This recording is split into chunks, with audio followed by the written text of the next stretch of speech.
Ayang magiliw pero sa silangan, alalaw ng puso, sa itig mo'y buhay. Lupang ninirang, duyan ka ng mag-ibig, sa manlulupig, di ka pasisihil. Sa dagat at bundok, sa simoya, sa langit pabaga, may nilagang tula at awit sa paglayang minamahal. Ang kisap ng watawat mo'y tagumpay na nagdidinig. Ang bituin at araw niya kailan pa may di magdidinig. Lupa ng araw ng ating pagsinta, buhay langit sa piling mo. Sa piling mo, ang ibigay harang pag may mga api, ang mamatay ng dahil sa'yo.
Panginoon, nang saan sinukob, alay namin ang aming buhay bilang alagad ng iyong bayan. Tulungan mo kaming maging tapat sa panunungkulan.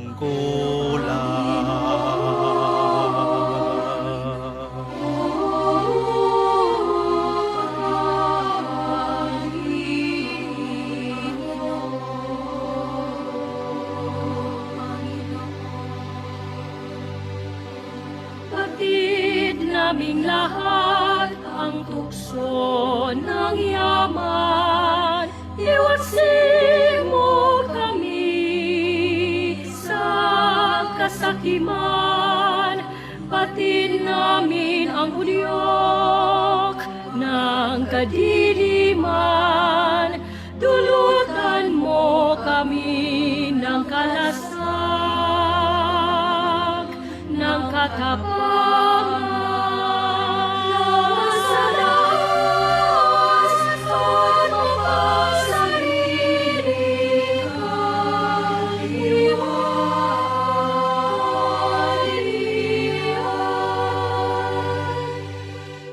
Kami ngayon'y naglalakbay sa lupang naisan. Ilawan mo, Diyos, ang landas ng katarungan. Ilatag ang busilang mong liwanag. Tungo sa pagmamahalan at tunay na pagkakaisa, hanggang sa makamit namin kapayapaan at na maibalik namin tanan ng bayan.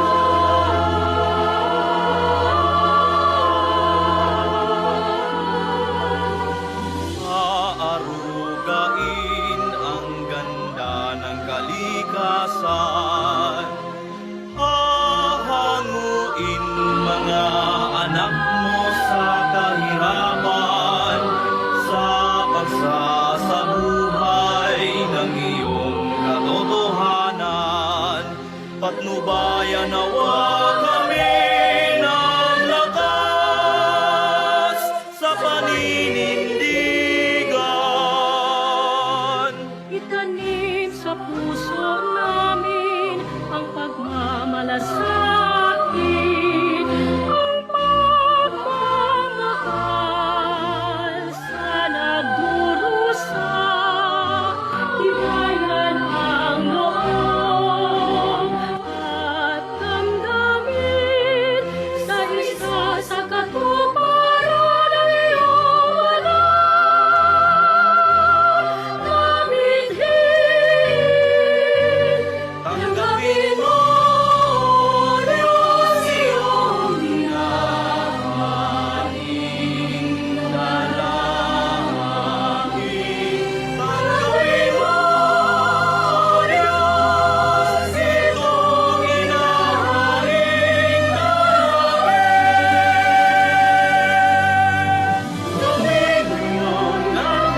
effort to consolidate various organizations, groups, and sectors, we are gathered in this blended setup to reverberate our advocacies.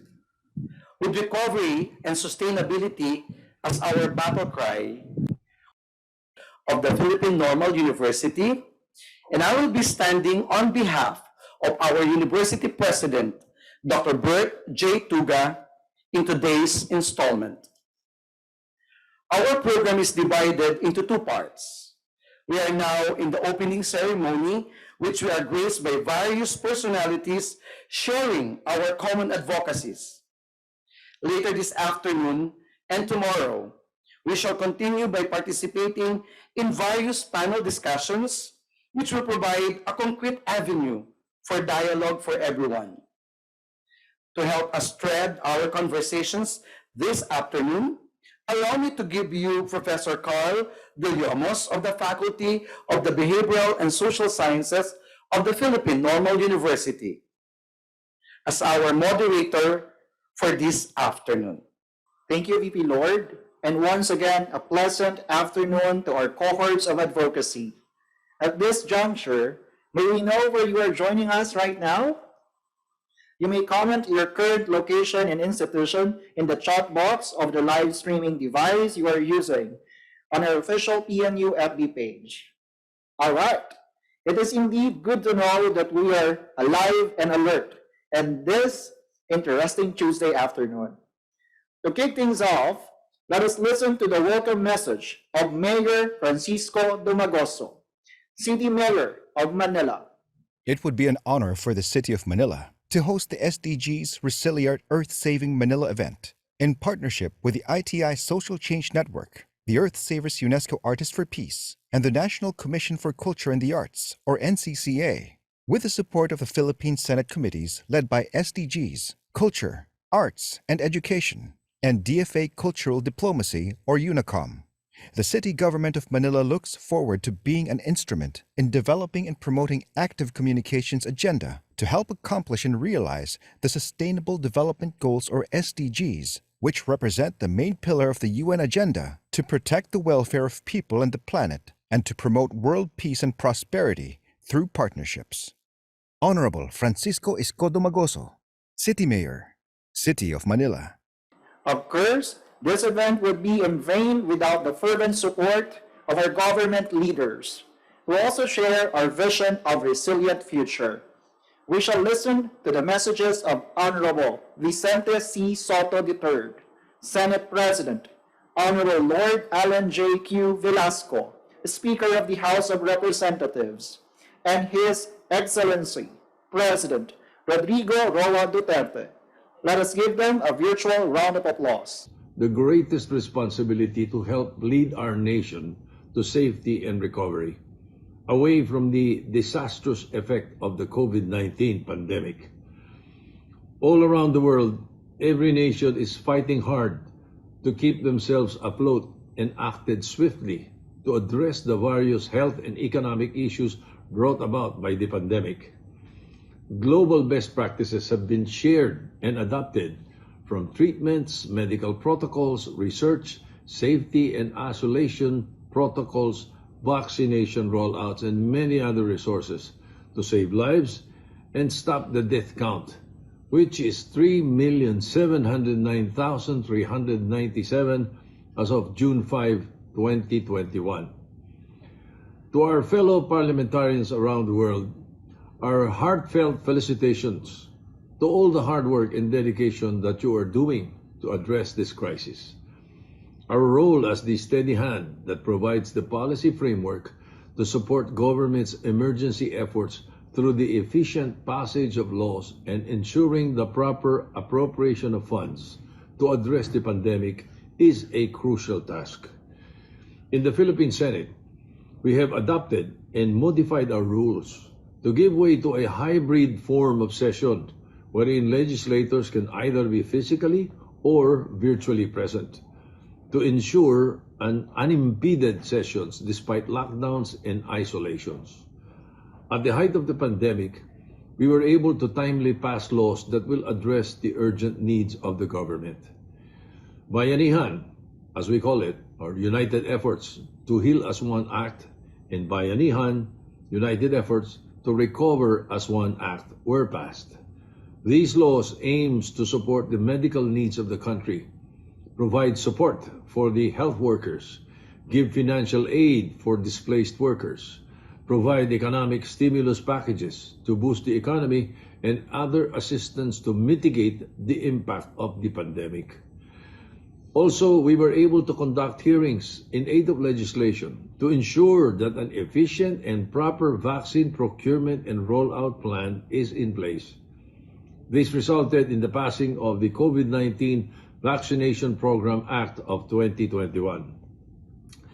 As we continue to fight this battle, we are learning more and more from each other's best practices, and together we will be able to fulfill our mandates stronger than ever, despite the enormous demand brought about by COVID-19. We in the Philippine Senate would like to convey our thoughts and prayers to every parliamentarians globally. We pray that you are all safe and in good health, that your nation will heal and recover fully, and that all our children will be able to live and thrive in a safe and healthy world the soonest.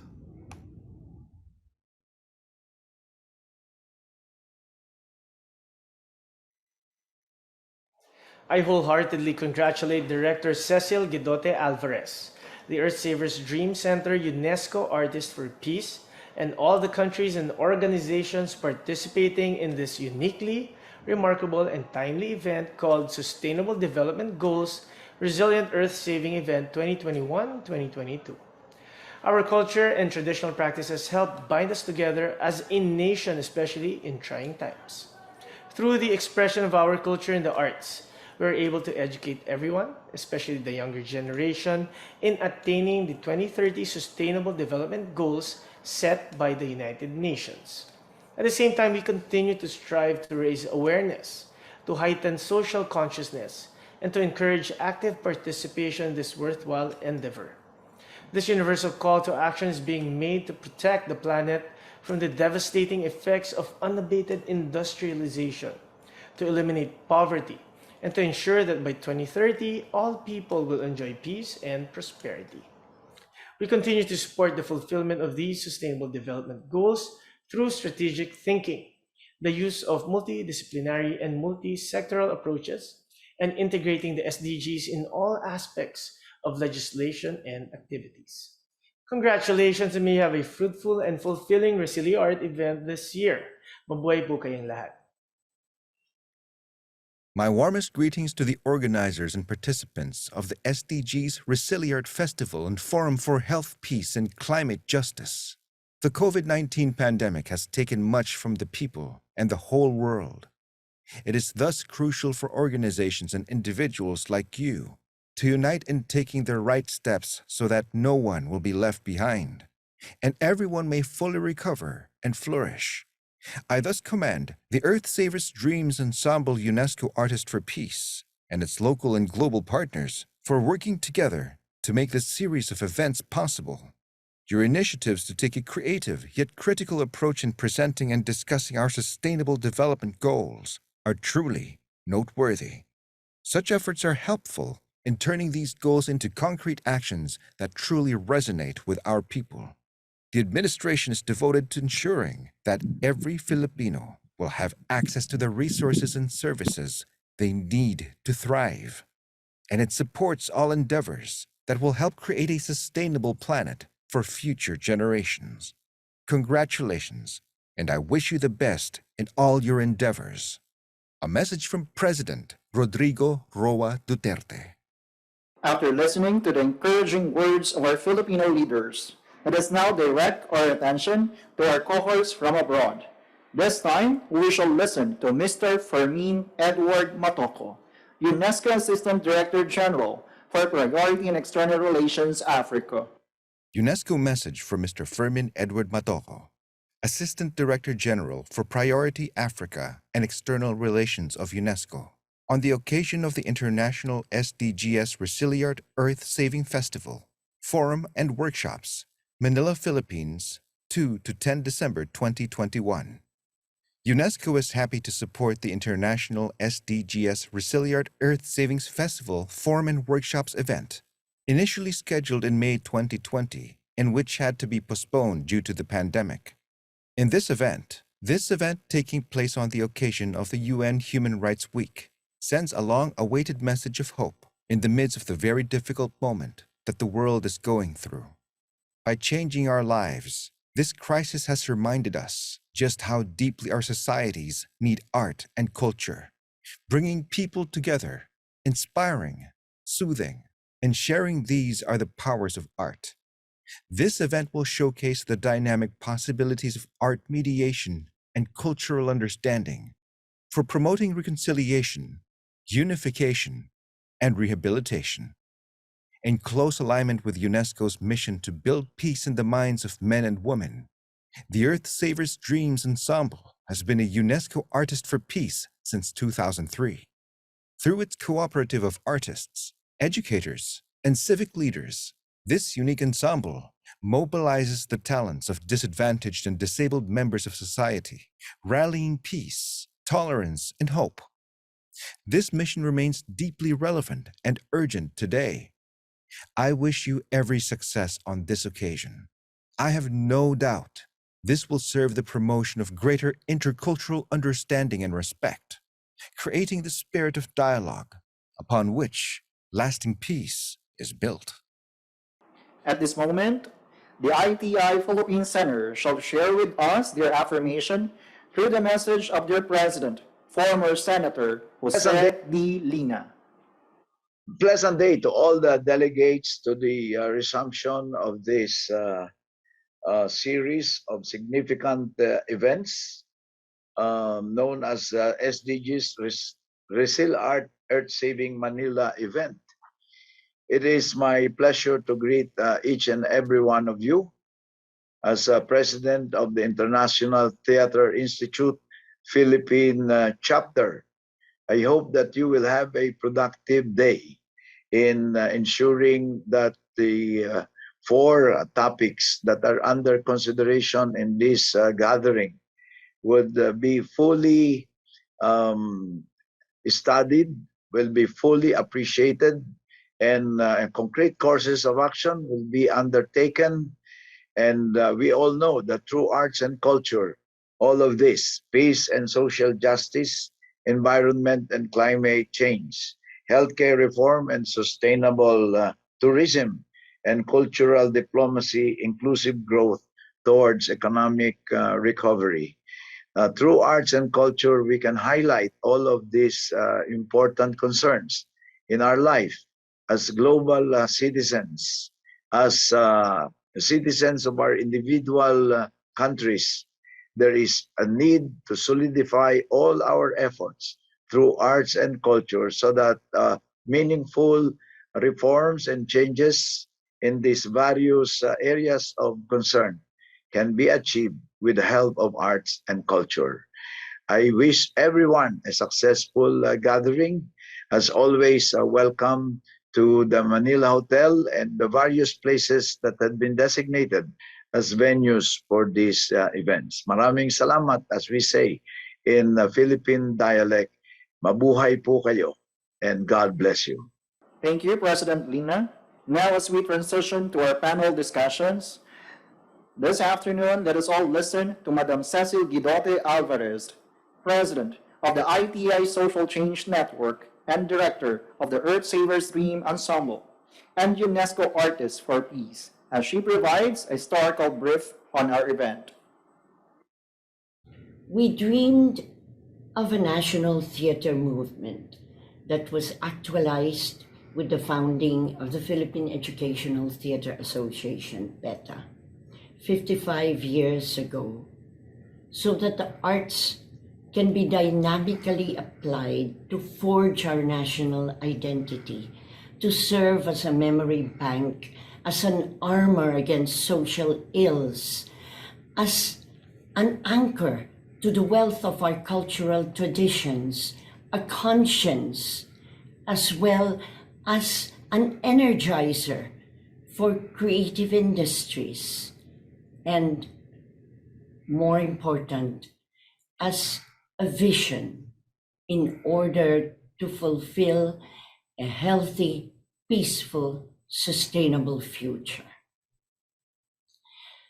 Likewise, we involve broadcast theater to reach out to the masses, and we wanted to link our culture to the dynamism of other cultures in different regions within the Asia Pacific, linked to Arab Africa, Caribbean, Latin America, North America, Europe, so that we can all become global citizens, caring for our kinship and our common goal to better the condition of mankind and care for our common home, planet Earth. In fighting for human rights, freedom, and democracy, we had to go in exile. And we are grateful that through the International Theatre Institute, they accepted a Philippine Theatre Center in exile hosted at La Mama Theatre in New York through Ellen Stewart. We linked up with the United Nations in its development concerns, integrating the value of the cultural dimension, and more than anything else, returning to a restored democracy through the Earth Savers, founded by the late Senator Herzan Alvarez. We worked devotedly to utilize all aspects of the arts, all disciplines merged with technology to diffuse the ecological time bomb of global warming and mitigate climate change catastrophes. And we are glad that, honored by UNESCO as Artists for Peace, we were able to present to the Goodwill Ambassador at UNESCO the vision of a global movement for peace and climate justice linked to sustainable development goals, not by force of arms and missiles, but through the power of arts and media.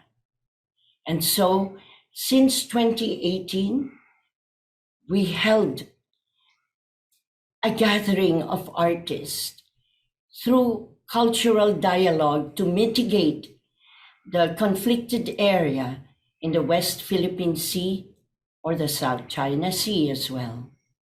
And so, with the Manila Declaration that was endorsed in Cartagena through the initiative of the South-South Cooperation Council, led by Attorney Victor Siebeck, and then on to the Conference of the Parties in Poland, endorsed by the Arts Planet, led by Stefan Pofari, and all of our other partners, Climate Institute, Supreme Master Ching Hai, all other departments like DepEd, Tourism, and of course in liaison with the National Commission for Culture and the Arts.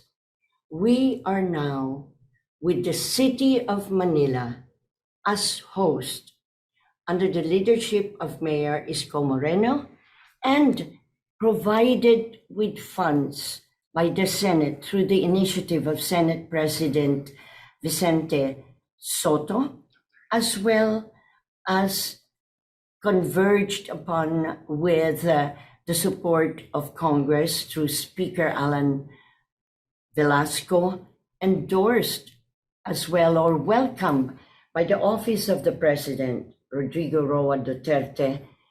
We now have this public forum hosted by our lead academic institution partner, Philippine Normal University, under the leadership of President Bert Tuga.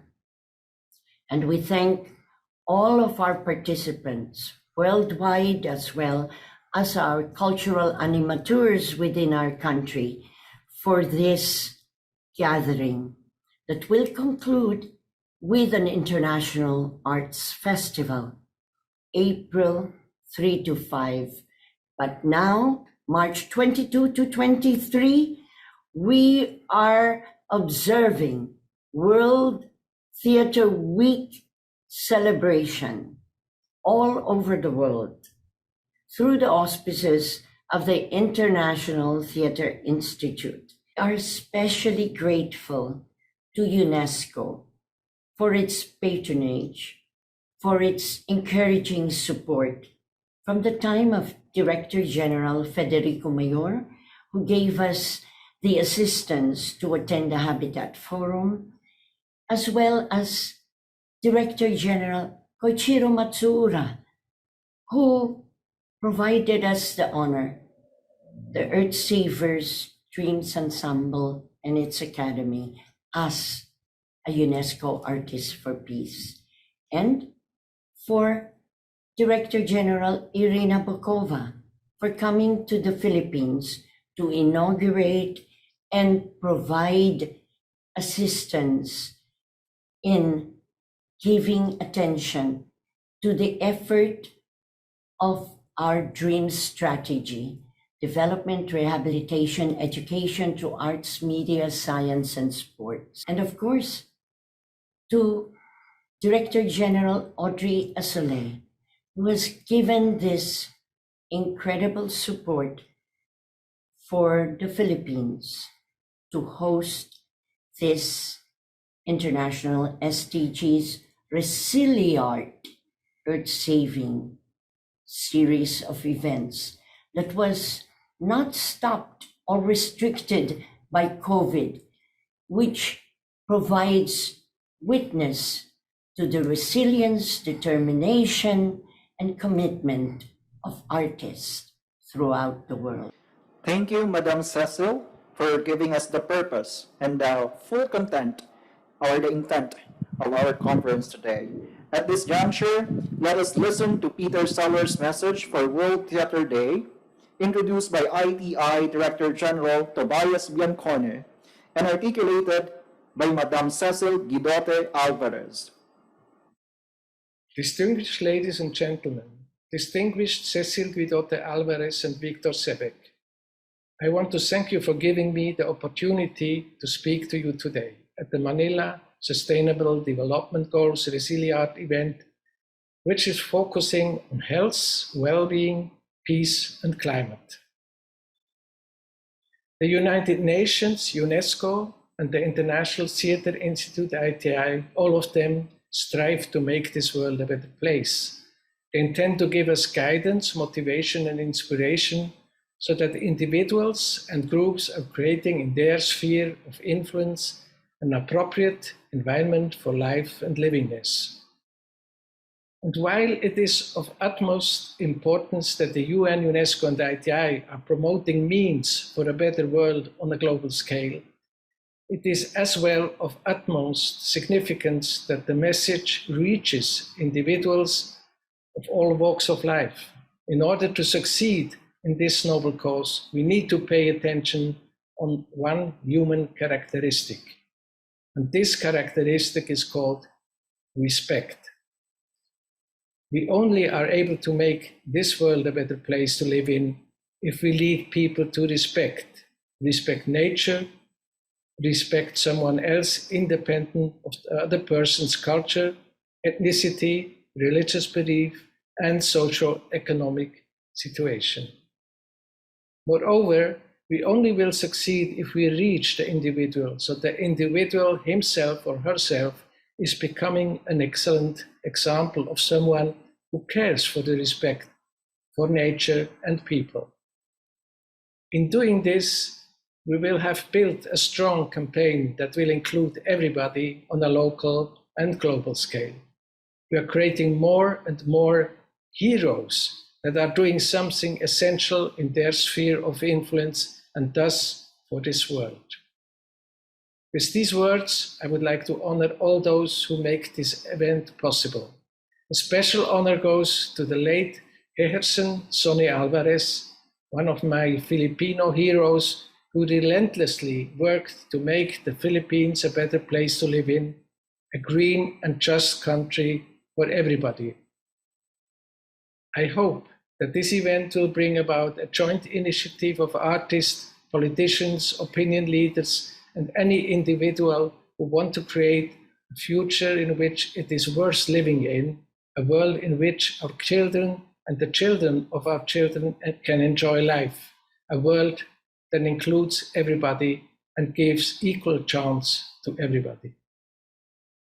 On behalf of the International Theatre Institute ITI, and on my behalf, I'm sending you my very best wishes for an inspiring and successful event, an event that leads to action for the benefit of all of us. We'd like to let you know that the 2022 World Theatre Day message is being given by the outstanding theater, opera, and festival director, Peter Sellers of the United States of America. And his message has been translated into Filipino by our colleague in the ITI, Professor Jolad Santos, who is chair of our Philippine ITI Publications and Communications Committee. And we are going to share some of his inspiring thoughts in his message. Here are some excerpts. We are not living in the 24-hour news cycle. We are living at the edge of time. Newspapers and media are completely unequipped and unable to deal with what we are experiencing. Where is the language? What are the moves? And what are the images that might allow us to comprehend the deep shifts and ruptures that we are experiencing? And how can we convey the content of our lives right now? Not as reportage, but experience. Theater is the art form of experience. Theater is the creation on earth of the space of equality between humans, gods, plants, animals, raindrops, tears, and regeneration. The space of equality and deep listening is illuminated by hidden beauty, kept alive in a deep interaction of danger, spontaneity, equanimity, wisdom, action, and patience. This is a time for deep refreshment of our minds, of our senses, of our imagination, of our histories, and of our future. This work cannot be done by isolated people working alone. This is work that we need to do together. Theater is the invitation to do this work together. We have to be together. Mabuhay. We know John to be for conversations in our plenary sessions. A piece of music video created by the Earth Savers Dreams Ensemble, honored by UNESCO as Artists for Peace, focus on the insanity of war. Composition by Ferdy Di Madura, sung by the Earth Savers Blind Choral, directed by Cecil Guidote Alvarez, commissioned by Senator Gerson Alvarez for participation in the Conference for Human Rights.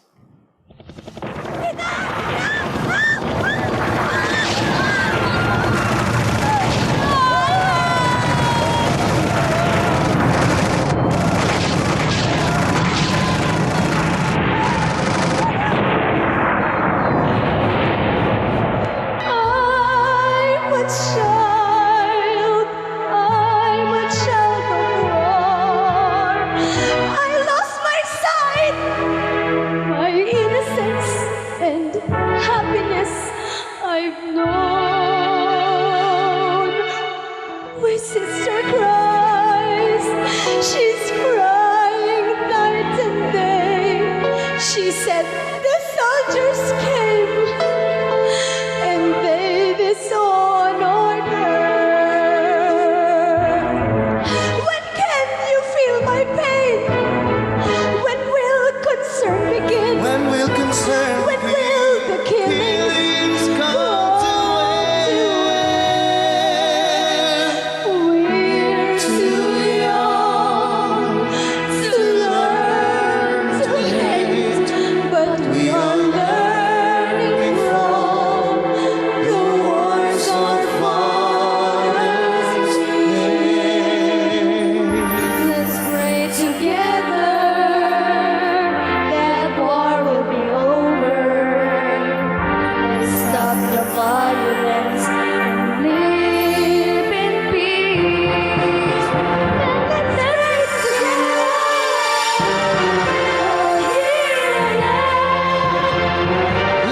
Let this be the moment now. With every step I take, let this be my song and vow to take each moment and live each moment in peace eternally. Let there be peace on earth and let it begin with me.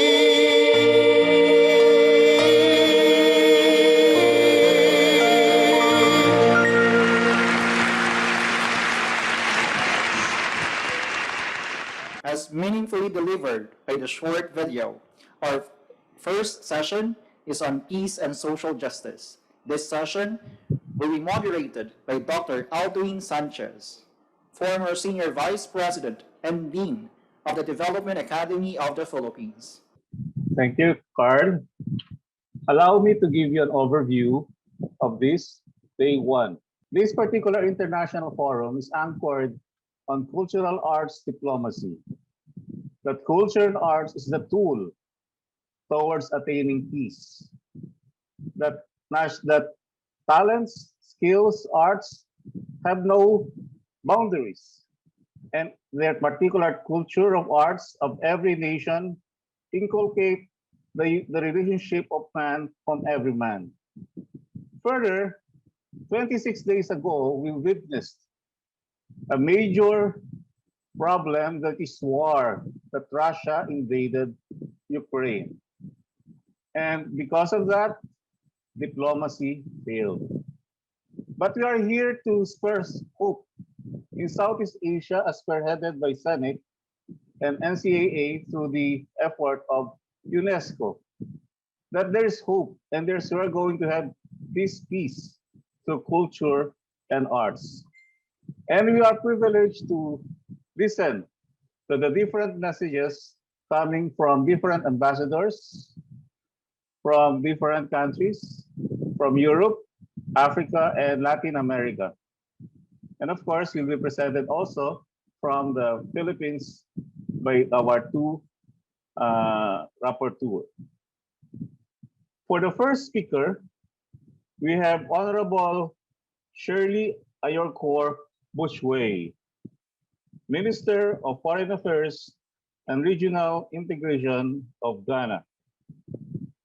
For the second speaker is Her Excellency Maria Ubak Font, Minister Foreign Affairs of Andorra. And the third speaker is Miss Hedva Sir, UNESCO Ambassador of Goodwill of France. Let us now try to watch the video of the first three speakers. Mr. Chairman, Excellencies, distinguished participants, it is with great pleasure that I join you virtually for this important event on the nexus between culture and peace in Africa, a critical precondition for enhancing the well-being of our people and for the achievement of the Sustainable Development Goals, the SDGs. I wish to acknowledge the chairman of the South-South Cooperation Council, SSCC, the Philippine Senate and other partners, especially UNESCO, for putting together this program that has drawn the participation of eminent personalities of diverse professional backgrounds. It is gratifying that my compatriot and chair of the SSCC Office for Africa, Mr. Ladi Nylander, will also be sharing some perspectives on the linkage between culture and peace.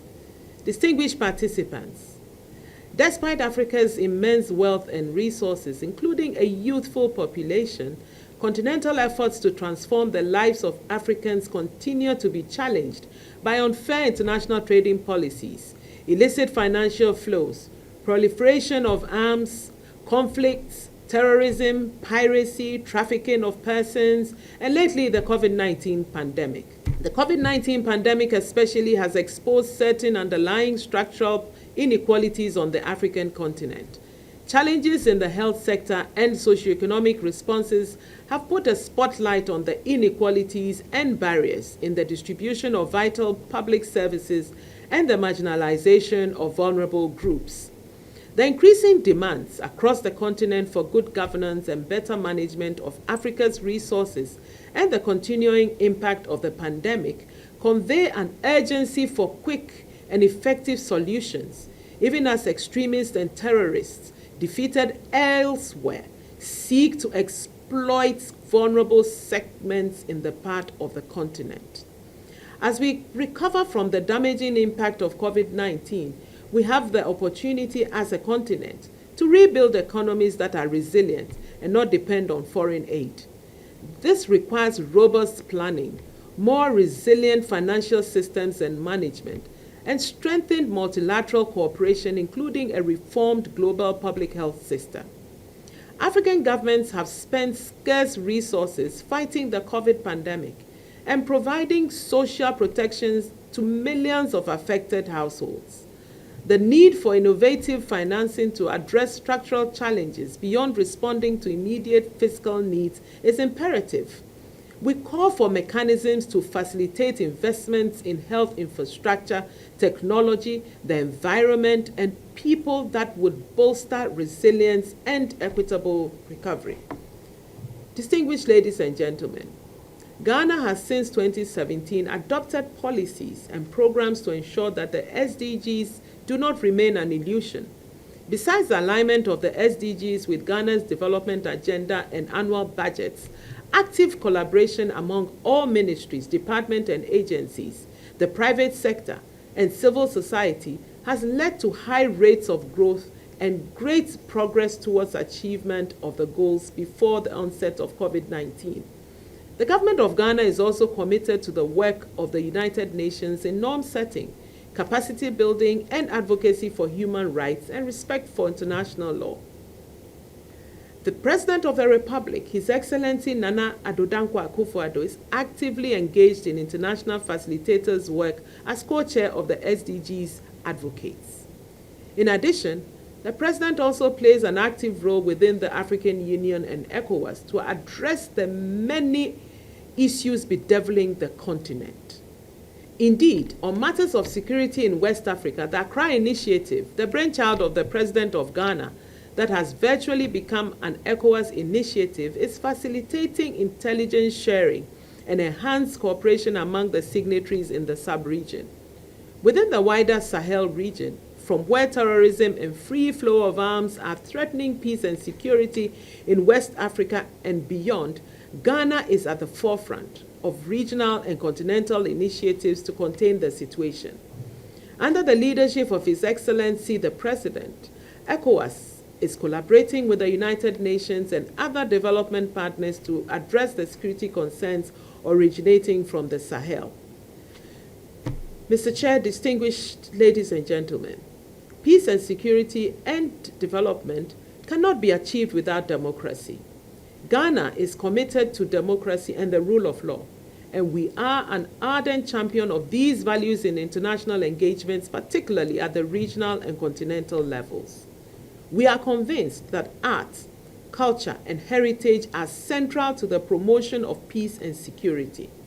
The quest for peace must reflect the cultural context of people and the values of the United Nations, our larger contemporary cultural framework. Any sustainable endeavor in the pursuit of peace in Africa or anywhere in the world must accordingly take due cognizance of the way of life, the language, religion, and culture of the people and parties that are involved. Understanding a community's art and culture is key to understanding their needs and aspirations and the consequent definition of effective problem-solving strategies. Distinguished ladies and gentlemen, the government and people of Ghana recognize the benefits that can be derived from arts and culture, and we have paid special attention to the developments in that sector.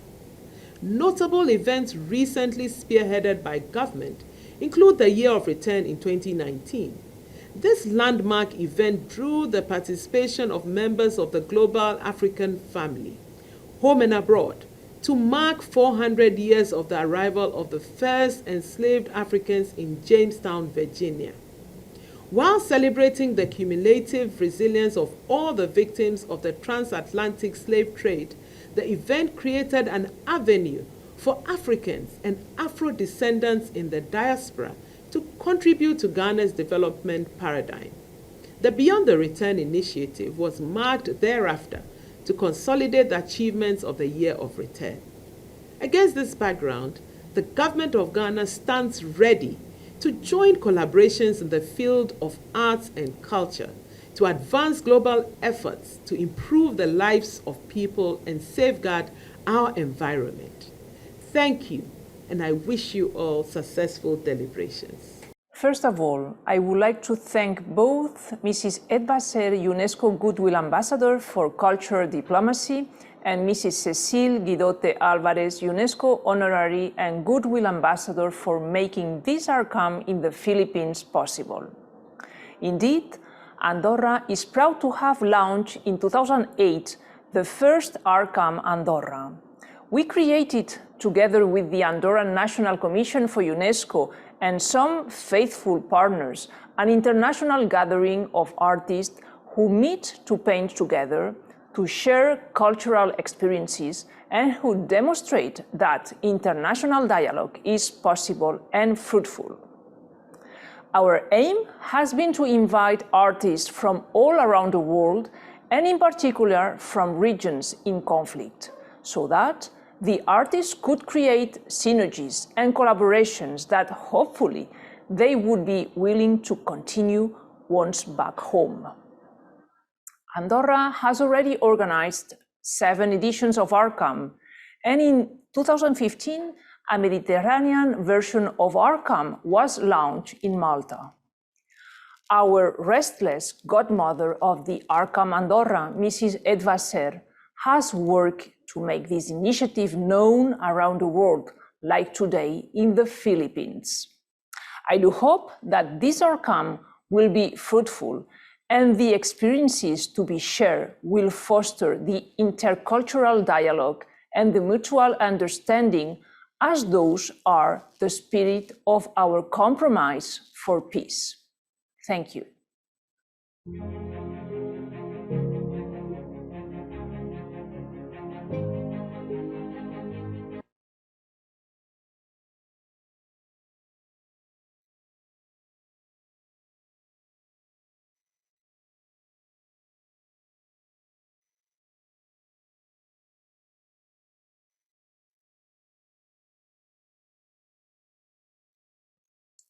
Hello, I'm Hedveser.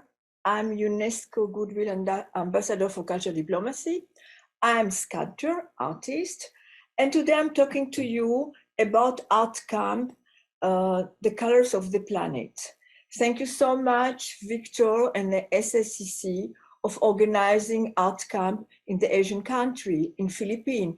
It's amazing to have the first one in this continent. I'm so happy that you are doing it. And thank you so much, Cecile, with your big efforts and putting on together all the workshop and putting also this wonderful, amazing conference about cultural diplomacy and in a forum for the CDD, which is something which really unique now in Manila.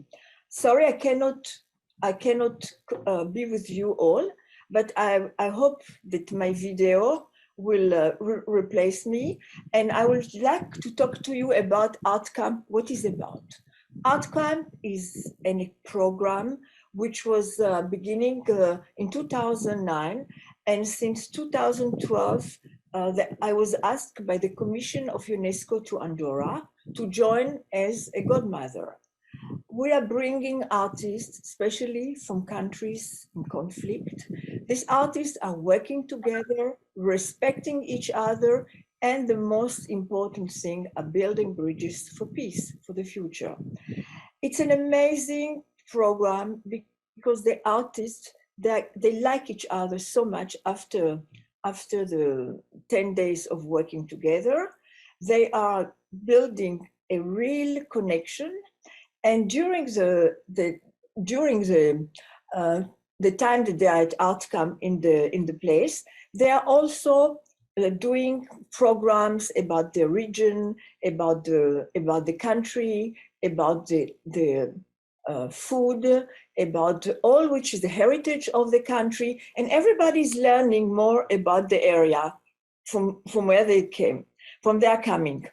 For instance, in Andorra, it's internationally. So in Andorra, we have really every 2 years artists coming from all over the world. You can see artists from Tibet, from Syria. You can see them working together from Palestinian, Israeli, Armenian, and Azerbaijan. And these people are all working and happy to be together. This is the most important thing. Art unites them, and the paintings, it's all about painting, and the paintings unite them. This program is working so well that we decided also with the government of Malta to build it all for the Mediterranean country, which is every 2 years as well in Malta, in Gozo. We just talked to the ambassador of Malta, who was here in Paris, and we are continuing this program. In Gozo, the artists were all around in this beautiful, around the citadel, in this beautiful, amazing place. And they were working together, even outside, working together. And you could see all the Mediterranean country all around in Malta. This program is going on to all the continents now. So we are very happy to announce the first one in Manila, in Philippines, as I said before, and it is going to be for all the countries of from the countries of the Asian countries. The next step after Manila, the next step is going to be to United Arab Emirates, which is going to be in March 2022. It means all the Muslim countries around the world, and in the University of Ajman. I can announce it now. And afterwards, we'll do it in some other continents, in Africa. I hope with Victor in Ghana. Victor is helping me so much, to make it going, make it working all over the world. And Victor made me introduce me to the Ghana, people from Ghana, and I hope to make it there. And this is really something which is a part of the cultural diplomacy, because we, during Outcap now in Andorra, the government, we decided with the government of Andorra and University of Andorra, and Victor was also participating. We had the first time a conference about cultural diplomacy. It means that Outcap is a very active element in the cultural diplomacy. It's helping also some president of government, showing that artists today, Outcap and cultural diplomacy, it's all about soft diplomacy, and it is something new, and it's something that we have to utilize. They have to take into consideration, the governments, and they have to make it working, because this is something which is a parallel for diplomacy, and it can help a lot diplomacy all over the world.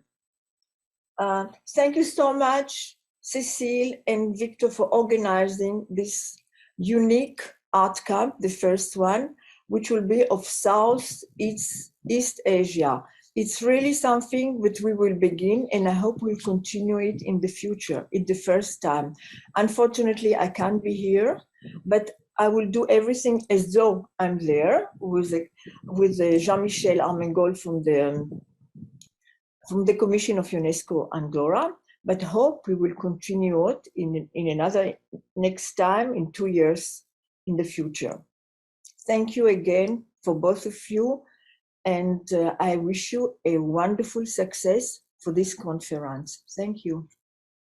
Secretary General of European Cultural Parliament, then Honorable Ella Gandhi, granddaughter of Mahatma Gandhi, Trustee Gandhi Development Trust, Co-President of Religion for Peace, Hindu South Africa, and a joint statement by Mr. Nikolai Burgazer, Program Director, Center for Contemporary Politics, and Mr. Astrid Estrafi. Let us now try to watch the video of Ambassador Carl Eric Norman. Hello, dear friends. I am Carl Eric Norman. I am a former Swedish ambassador and co-founder and Secretary General of the European Cultural Parliament, the only existing pan-European forum and network for artists all over Europe. We have had almost 20 sessions so far all over the continent, and we are about 160 members from 43 countries. Our mission is to say that culture is the core of society. We want to give globalization a human dimension. Our values, of course, are the basic European values: democracy, human rights, peace promotion, gender equality, freedom of expression, freedom of religion on a secular basis. ECP members from all walks of arts are now ready to reach out in the world, and particularly to Africa. We are ready to contribute that particularly women and girls are empowered through culture. And we wish to contribute to culture and peace building in Africa, particularly in Sahel, in Kenya and Mozambique. We are working with SSCC on a project in this direction. I wish you all the best. I am very pleased to virtually address this important meeting spirited by the Senate of the Philippines, and also very proud that the concept of the SDGs was adopted by the United Nations as a chief pillar of the purpose of my country, Colombia. I have a great deal of admiration for what the main organizer, Madame Cecile Guidot Alvarez, has done at the global stage for peace, democracy, and the role of culture in popularizing and actualizing sustainable development goals. And also, I am very glad to note that it is a Colombian, my friend Victor Shebeck, who has helped bringing this important event to fruition as the Associate Director of the SSCC. The Philippines is a very important country to us because it's the only Asian one with the Hispanic roots. It is for this reason that the process is underway to arrange training between our jewel city of Cartagena de India with Manila. However, as the ambassador of Colombia to the West African region, 18 countries speaking English, speaking French and Portuguese, my priority is to strengthen the links between African countries and Colombia, which has a large population of African origin that has left a significant imprint in our history, our culture, and customs. To this end, I was pleased to have been able to help the production of a fantastic docu-fiction called Ulysses from Ghana, which was produced in August and September this year by the South Cooperation Council, together with the Colombian Center for the International Theater Institute, and with the support in Ghana of the Colombian Embassy, to promote awareness that the transatlantic slave trade is not only a fact of history, but that it is in existence in various forms even today, including racial discrimination. I noted that UNESCO, under whose patronage this event is being held, as Africa as its absolute priority, and I expect that an important part of the Manila Platform of Action will deal with the need to use culture as a vehicle for peace. Once these elements are translated into a project together with colleagues from African countries, European Cultural Parliament, and members of the European Parliament, I shall be happy to organize a meeting in Accra of African and European ambassadors in support of such a project which Africa continually forgoes in internal conflicts badly needs. We know that. Lastly, my government and the Embassy of Colombia in Ghana, in particular, worked hard in promoting bilateral links between the anticipated twinning arrangements between Accra and Cartagena de Indias, our jewel, our Caribbean jewel.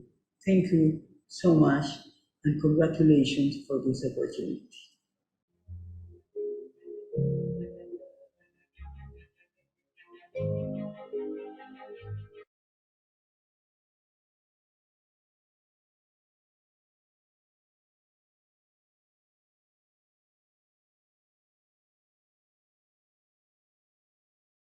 Okay, so I think the Sustainable Development Goals of peace and nonviolence are very, very important, especially if we are to build unity amongst the South countries, and if we are to strengthen our country.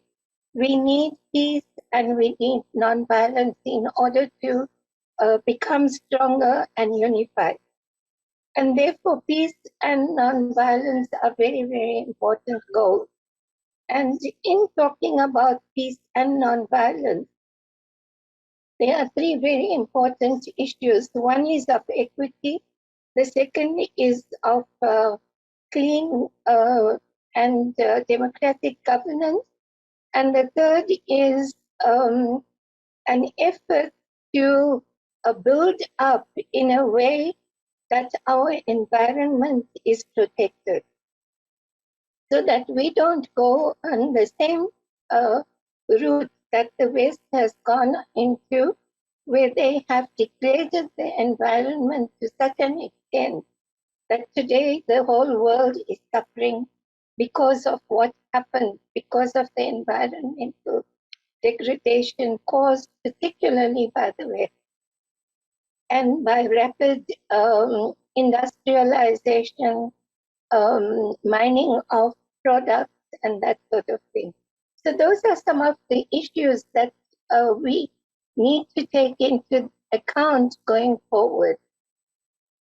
So again, each one of these issues has been referred to by Gandhian ideas, and Gandhian ideas have been mainly to observe or to ensure that communities grow up with compassion, respect, understanding, closer to nature, conserving nature, and building communities. And these are values that we need to promote within our communities. These values are contained in many of the symbols or little proverbs or little words that we use. For instance, in South Africa, there's a word called Ubuntu. And Ubuntu means I am because you are. And it talks about that interconnectedness. So if we promote these values and this interconnectedness in our society, we will develop a better, a more compassionate, a respectful and a loving society with nature, environment, and people will be taken care of, and we will not have the problems that the modern world is encountering. in respect of violence, in respect of environmental degradation, and in respect of materialism, which leads to corruption. Thank you for giving me this opportunity. Putin's invasion of Ukraine is a defining moment in history. Today, the global developments are a serious threat to peace, freedom, and democracy around the world. Post-conflict regions, such as the Western Balkans, are especially vulnerable from the effects of these global disturbances. Finding itself on the road towards EU membership, the Western Balkans is particularly important as it is both very vulnerable and highly important for European security. Therefore, this situation calls for a prompt response from the governments of Serbia and Kosovo and the international community to uphold respect for peaceful resolution of disputes, the rule of law, solidarity, and human rights in the Western Balkans. It reiterates the importance of dialogue between Kosovo and Serbia for securing sustainable peace, prosperity, and the well-being of all citizens. It recommends that the civil society in Serbia and Kosovo continue with their efforts to promote peace, tolerance, stability, and reconciliation between Serbia and Kosovo, between Serbs and Albanians, and in the Western Balkans region by continuing with cooperation and dialogue with a view to broaden the environment for civil society actors to have transformative impact on their societies and on relations between both Serbs and Albanians, and between Kosovo and Serbia. Assuming a leadership position in which civil society works together on principles of common values and a common interest to provide a sustained foundation for collective action to deal with problems of the past and create a peaceful future. Leading by example, through shunning inflammatory rhetoric and hate speech in Kosovo and Serbia, and working collaboratively and with goodwill to move past existing political divisions and build relations between people from different communities, fighting intolerance, discrimination, and ethnic hatred, and working to prevent ethnic-based conflict and violence against individuals or communities. A joint message from Nicola Bruazer, Executive Director, Center for Contemporary Politics, Astrid Strefi, Executive Director, the Balkan Forum. So for the local, we will be represented by Commissioner Yusef Mundo of National Commission of Muslim Filipinos and Ms. Jamila Ramos, Member of the Parliament, Bangsamoro Parliament.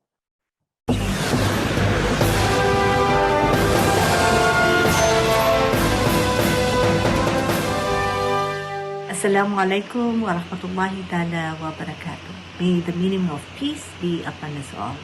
For more 5 decades, the Bangsamoro people have been struggling for justice and meaningful and genuine peace. Such struggle is rooted in our centuries-old question regarding our right to self-determination. Our battles in the fields of our homeland, on the peace tables, in the streets of the urban jungles of Metro Manila, in the lobbies and session halls of the Philippine Congress, they were all fervently hard-fought. Our struggle is not a rebellion against the Philippine government or any sitting administration. Our struggle is a legitimate one that is principled, well-intentioned, and collectively shared by the Bangsamoro people. It is a legitimate struggle that is recognized by the international community. It is a legitimate struggle with the end in mind of revolutionizing or changing the system of governance in our region and improve the overall condition of our people into one that is aligned with our unique culture, identity, history, and way of life. Thus, despite the seemingly insurmountable challenges and procedural deadlocks that we have been through, we never gave up. We rose above our situation and persevered, and alhamdulillah, all thanks and praises to the Almighty, peace has won. Peace has won, and we are now transitioning into a region where justice and our self-determination are being institutionalized. We are now transitioning into a region that is more secure, orderly, inclusive, and progressive. With the signing of the Comprehensive Agreement on the Bangsamoro, the enactment of the Bangsamoro Organic Law, and the establishment of the Bangsamoro Transition Authority, we are gearing towards the strengthening of our institutions that will adopt policies, plans, and programs to protect human rights, promote social justice, maintain the rule of law, advance the general welfare of all our constituents, and ensure that we can catch up with the development and improvement of the rest of the country. We are gearing towards the creation of an enabling environment conducive for inclusive and sustainable peace and development, thus creating more business and job opportunities and encouraging more investments and development assistance to come in the Bangsamoro. We are gearing towards the realization of the long-held vision of a revolution of establishing a Bangsamoro that is united, enlightened, self-governing, peaceful, just, morally upright, and progressive. The struggle of the Bangsamoro people is a continuing and evolving one. Thus, we will uphold our revolution until we achieve our collective aspiration and vision, and we will keep sharing our narratives of peace and quest for social justice so that all stakeholders from the chambers of global summits, conferences, and fora like this one, to the executive desk and legislative halls of the government, down to our localities and grassroots communities, we can all cultivate the same understanding, come to a common agreement, and move into the same direction of putting prime importance on the rights and general welfare of all. I genuinely hope and pray for peace and social justice to prevail. To the organizers and participants of the SDGs Resiliard Festival and Forum for Health, Peace, and Climate Justice, thank you very much. Wabillahi tawfiq wal hidayah. Wassalamu alaikum wa rahmatullahi wa barakatuh. Okay, thank you. We'll have the interactive commentators. For this particular portion, every commentator will have 5 minutes. There will be a green light for the first 3 minutes, then yellow or blue, yellow light for the 4 minute, and red light for 4 minutes and 30 seconds. And once you see the red light, it means you have 30 seconds to wrap up your speech, your piece. Then you have 5 minutes. Then afterwards, we have the next speaker. So we have 4 interactive commentators, and we will start first with the international. Let me introduce our international speakers, commentators. Mr. Lady Nylander for Peace and Security, Vice Chair of Pan-African Heritage World Museum, Chair, SSC for African Region, Ghana, and Ms. Cecile Won for Peace, Director, Office of International Affairs, Seoul Institute of the Arts, Seoul, South Korea. So may I request the international commentators. Thank you very much, Mr. Chairman. Ladies and gentlemen, Akwaba. Akwaba in our language means welcome. I want to say special thanks to Madame Cecile Alvarez and Victor Shebek. My name is Lady Nylander. Let me share with you some random thoughts about peace and security. Now, if we are to accept that peace is not merely the absence of war, but the presence of justice, law, and order, in short, government, then why may we ask the need to mention security? Now, peace may have different definitions, but in a nutshell, if peace means not only the absence of war, then we must necessarily see it within the larger perspective of globalization. Now, what about the practice of some cultural norms, for instance, child marriages, which with increasing globalization we have adjudged to be inimical to the interests or the human rights of people who see it as normal, and yet the world at large may see it as probably impinging on the rights of the individual.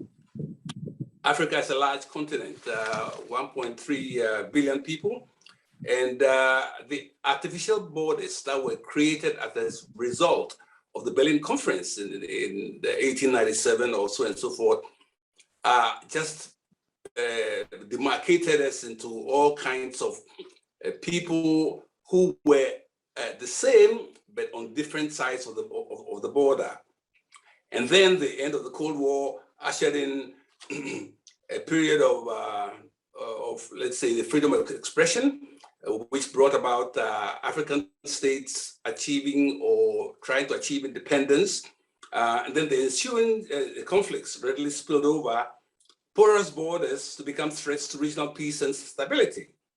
The DRC and the Great Lakes conflicts, the Liberian War, which spread to Sierra Leone, Ethiopia, and the conflicts in the Horn of Africa, they come to mind. Interestingly, the Maasai nation, with its very unique culture, also straddles Kenya and Tanzania, whilst blood brothers engage in government policy between Kenya and Uganda. The story is not much different in West Africa. Ghana, Togo, and Benin each have different colonial experiences. So Ghana, for instance, is encircled by French-speaking states. Now, that does not augur well for security, especially when the colonial powers very often are behind these things. I can remember in my lifetime, in the late 50s, when the French wanted to test their atomic bombs in the Sahara. And I know that a delegation from Ghana, for instance, wanted to go to the Sahara, but they were stopped at the border in what used to be the Upper Volta, now Burkina. The interesting thing is that the people who were stopping the Ghanaian delegation were the same tribe, they were the same people, but on the other side, but because they belonged to different colonial powers, had different interests. And that, of course, brought about a lot of conflict and misunderstandings and so on and so forth. Now, latterly, the movement of people, migration and immigration has also brought people with different cultures. But the point of the matter is that if they understand each other through cultural diplomacy and doing things that are of relation to each other, then we can begin to minimize these conflicts, and hence the cultural diplomacy is so important.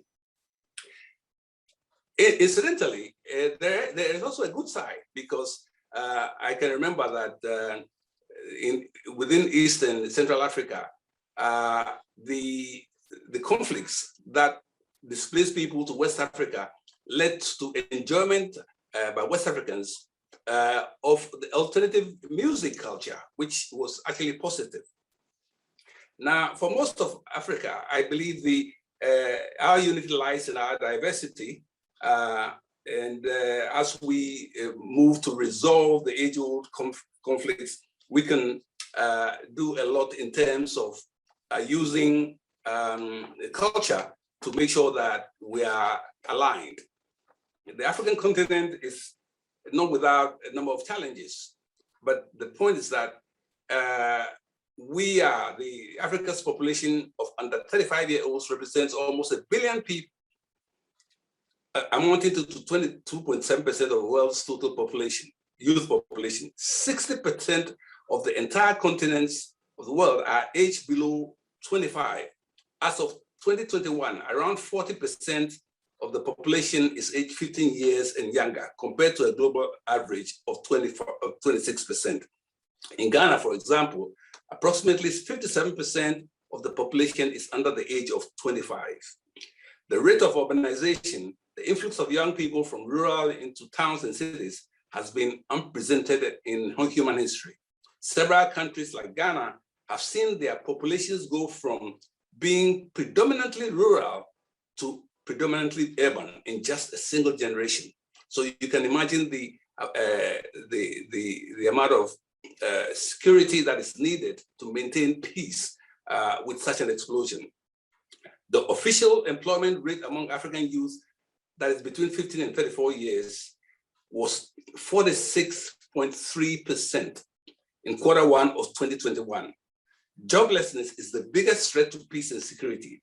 Therefore, providing quality skills for these young people as a means to maintain peace and to begin the process of African economic empowerment must be uppermost in our minds. Ultimately, the wealth of the continent will depend on empowering the youth to create quality jobs. Now, what are we doing about it in SSCC Africa? I think Ambassador Carl Eric mentioned that we're about to pursue an initiative, the culture of peace and security in Africa, the quest for stewardship and cooperative engagement. That is to strengthen regional cooperative effort through facilitating dialogue and exchange of policies, practice and initiatives. The purpose is to enhance peace efforts through exploration and creation. This is in order to achieve a culture for peace, leveraging on the commonalities within the South-South. In Ghana, we're doing, I am, as said, Vice Chair of the Pan-African Heritage Museum. And what is it aimed at? To make sure that we understand and learn and relearn, because Africa is not 400 years old. Yes, the 400 years old is the African American experience, but if we think back that the pyramids were built nearly 5,000 years ago, and that things being found in archaeological excavations in the pyramids now are symbols that are currently used, we do know that Africa has a long history that needs to be learned.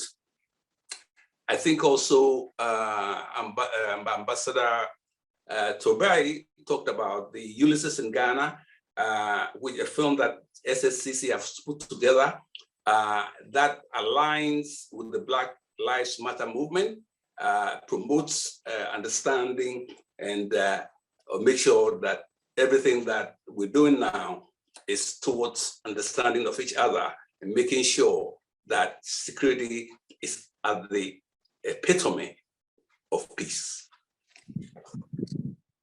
Thank you, Mr. Nylander. We will, you already have the 7 minutes actually of your talk. May we perhaps, we have skipped another speaker with the person of Commissioner Yusuf Mando of National Commission of Muslim Filipinos. Then we will go back to Ms. Cecile Kwon. So Mr. Commissioner Yusuf Mando, the floor is yours. UNESCO statistics state about 500 million indigenous people provide the face of cultural diversity with about 7,000 languages spoken, but they continue to be marginalized with human rights violations. Extreme poverty. This is why it is fortunate that the UN concerns for non-violence and habitat protection and education for all, as we salute teachers. In applying culture and arts in promoting social cohesion and harmony, we are glad this administration has been able to purge the Bangsamoro Organic Law or BOL that created the Bangsamoro Autonomous Region in Muslim Mindanao or BARM. The road to peace is indeed difficult, but we are striving to build solidarity and kinship. The armed conflict and climate change catastrophes deepens poverty, loss of homes and livelihood. The rehabilitation of afflicted areas should be further hastened. In particular, during this time of pandemic, we welcome the United Nations call for a ceasefire so we can all live in peace and promote its agenda of fulfilling the Sustainable Development Goals. We congratulate the selected paintings of the youth to express their interest and appreciation of indigenous heritage. Now we will now go back to our commentator, Ms. Cecile Say Won. Hello, my name is Cecily from Korea, and I am the International Director of Seoul Institute of the Arts. I don't have any professional or expert knowledge in the area of visual art and of peace and war, but I'm from a country that is still divided, and it's the only country in the world where the same culture, where people that use the same language and have the same culture and used to be one culture are now divided. And as you know, Korean War was from 1951 to 1950 to 1953, and during that time, many people from all over the world came to help Korea, and Korean people were, including many of my relatives and uncles and grandparents, died in that war. And the reason that I'm bringing this up is because many people talk about Korea and Korea's economic development and how it is a miracle. But actually, many Koreans are in extreme stress because of the communist regime in the north that would like to invade the south anytime that they can. And as you know, they are developing nuclear bombs every day. And just a few days ago, they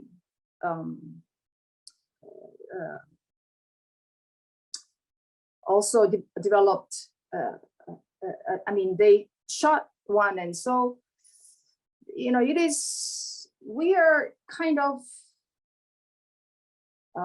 living in a very, in the edge, you might say. And so all of Koreans are thinking, unless we work our ass off, the North is going to invade us anytime. We're constantly living under this threat. Unless we develop our economy, we will be invaded. Unless we strengthen our army, our country might be lost. Unless we develop whatever we have and do whatever we can, we are, we could be pushed off the edge. So this is something, and there's a word in Korean called han, and there's it's a kind of a very deep anguish, and it's a word that doesn't exist in another language, and it's a kind of very deep anger and worry that affect your whole life. And so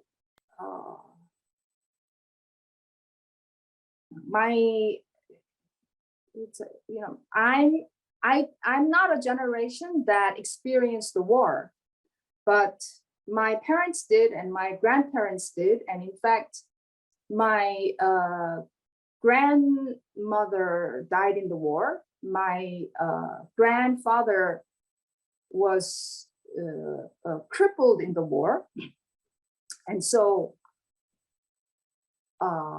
it affects my father's generation, and it affects my generation as well, because we grow up hearing about it. And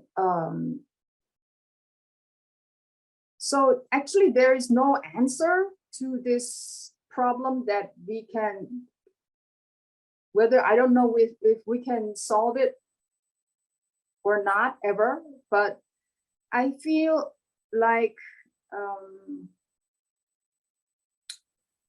you know, this talk about global peace should be done globally with the countries that are the invaders, countries that are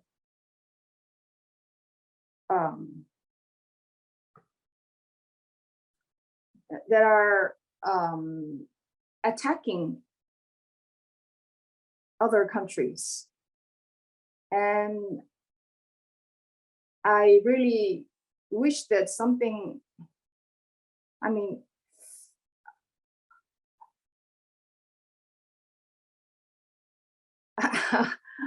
I think I get very emotional when we talk about something like this, because it's not something that is often talked about. And it really affects many generations and many people, and the scar is so deep. So, you know, you're right to have this forum to talk about it, and to spread it to many people. And I really want to applaud your efforts in this area.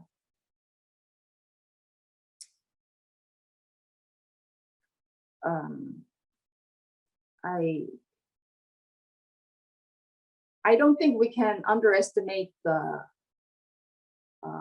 deep scars and wounds that the generations that experience the war and the generations that come after it too, you know, how they are influenced. Cecil, thank you for sharing your particular experience of your country. And all of us here also in the Philippines, as what pointed out by Commissioner Yusuf Mando, as well as the member of the parliament. It has been 5 decades. The Philippines is also in conflict there in the south. And apparently, they have just created this Bangsamoro organic law. And hopefully that peace could be achieved here also in the Philippines.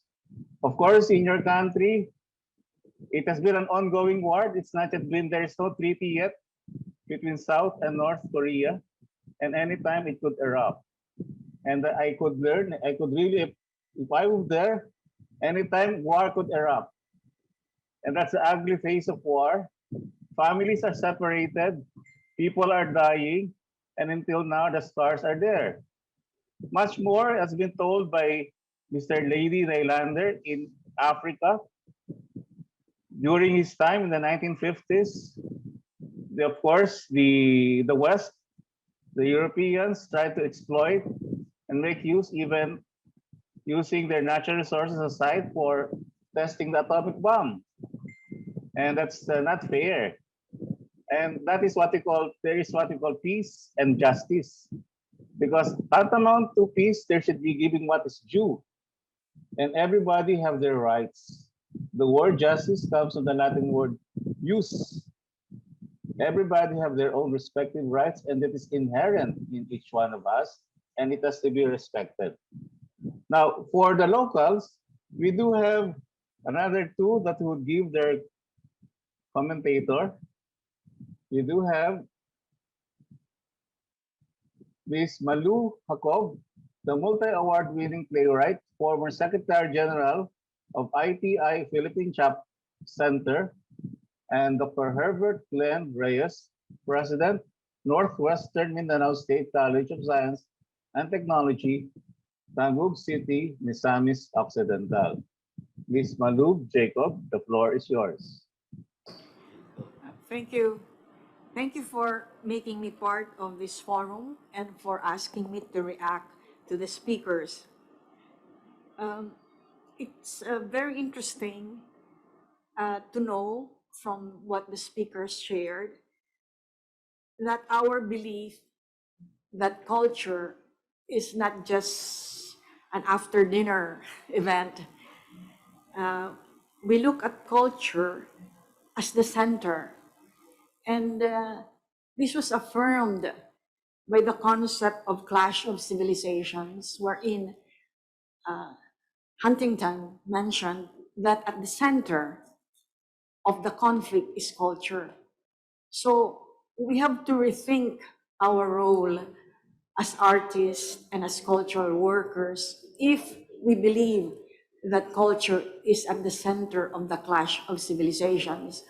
In fact, we can tell Huntington that we artists and cultural workers can in fact turn it from a clash of civilization to a harmony of civilizations, if only we can work together.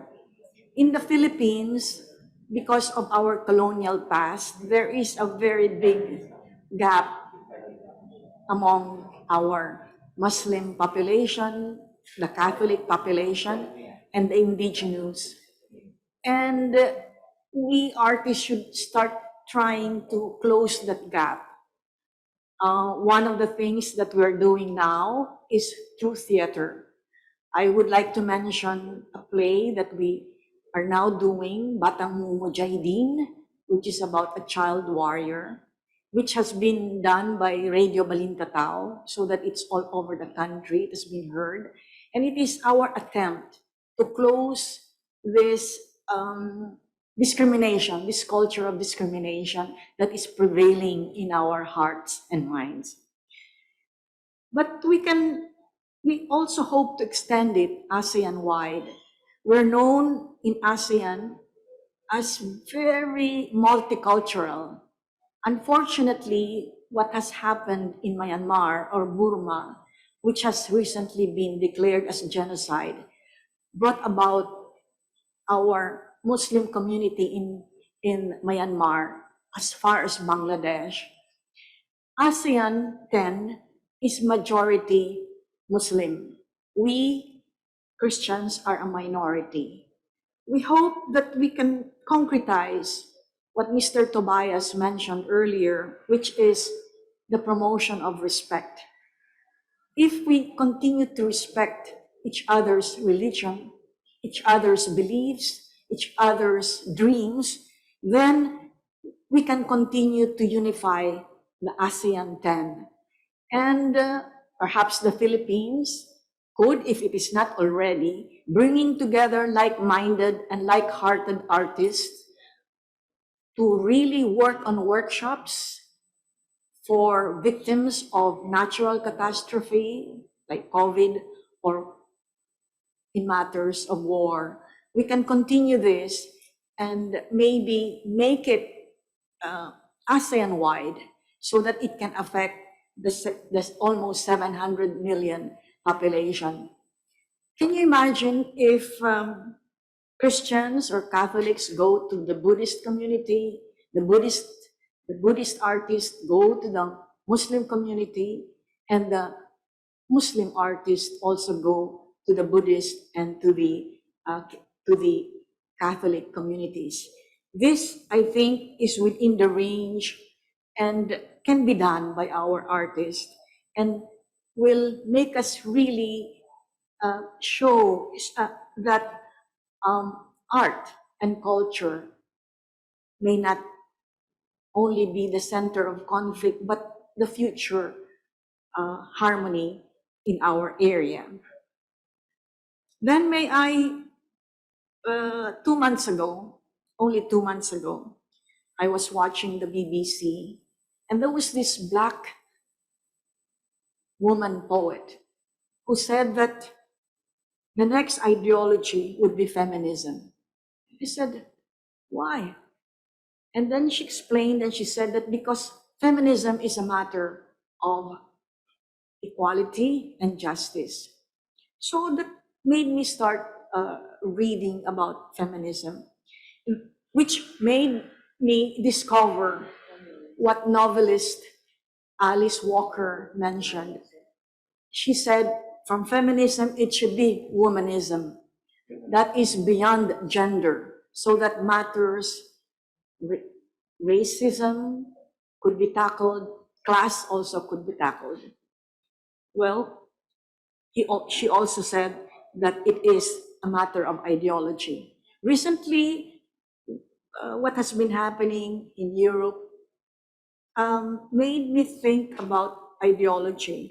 It seems that capitalism and Marxism are one and the same.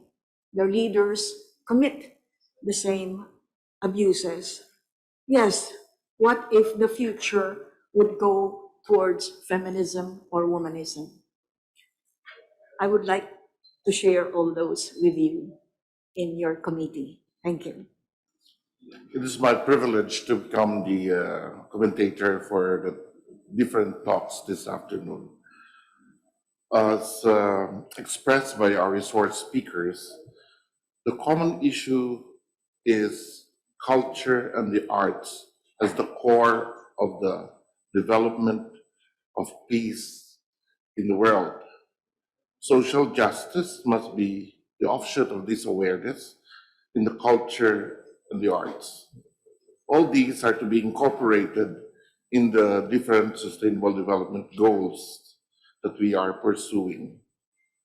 In the field of education, the perspective of peace advocacies has to be incorporated in the various curriculum with the insertion of the different SDGs with the culture and the arts as the core of these advocacies. Now, more than ever, peace must be the agenda to be achieved. Our resource speakers have expressed that the following have to be observed and adopted: respect, understanding, the rule of law, preservation of communities, promotion of the culture and the arts, collaboration, dialogue, communication, preservation of identity, freedom of expression, religion. Since culture and the arts, as mentioned by our resource speakers, is the core of all these, then therefore, education, this has to be incorporated in our educational system. If we are going to make a framework out of these, the conflicts, reforms, and armed conflicts that we have can be stopped with our educators as peace educators and as initiators of peace education. The curriculum has to be improved, inserting the different SDGs and also the concept of culture and peace. Culture, the arts, will become the mediating factor for which we can attain quality education and the skills, knowledge, and abilities of our students or our young people will be developed towards preservation of peace. Thus, our next generation will be peace-loving, and they are advocate leaders of peace. Since culture and the arts is the core, then I would like to end my comment on that diplomacy, cultural diplomacy can be the way forward of this efforts, and that in the development of this, we can attain all those that were mentioned by our resource speakers this afternoon. Thank you very much. Thank you, Dr. Reyes. To make this particular discussion, let me try to recap what are the basic tenets.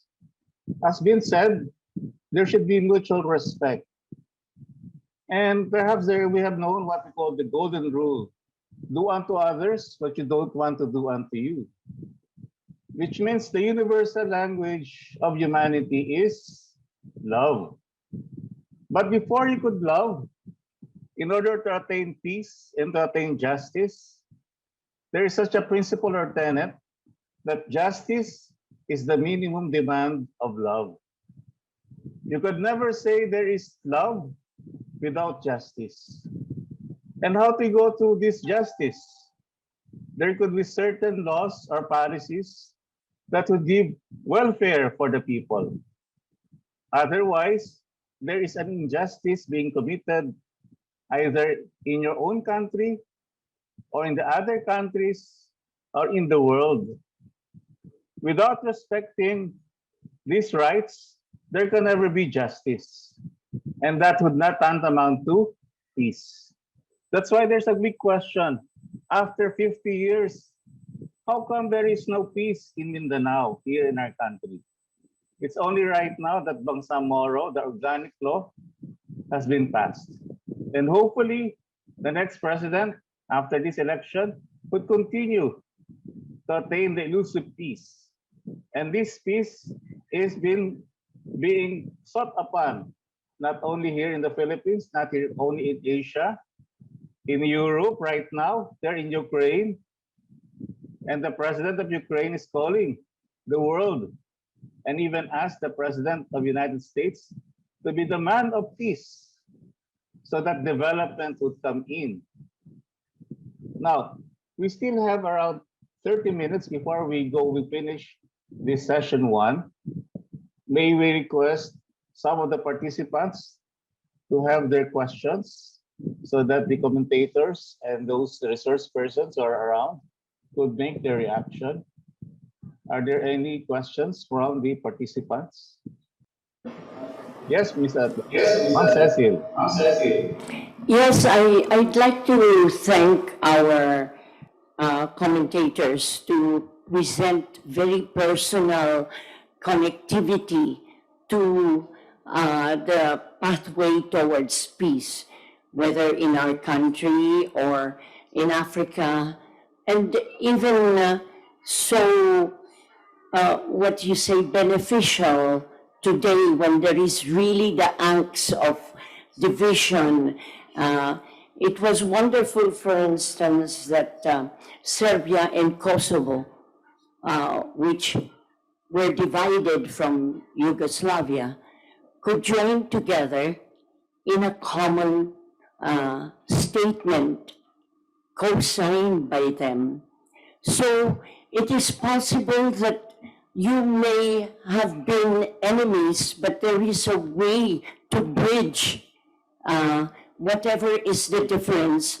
And the moderator had pointed out the importance of respect and law, because our problem now, when you say justice, as he said, when the rule of law to which everybody had supposedly signed or agreed as a member of the United Nations, and you defy the law or you don't agree to implement the law, then there's going to be a lot of division. So the key is letting our people, everyone, respect the law, to know the law and to obey the law, and to do it with equal justice.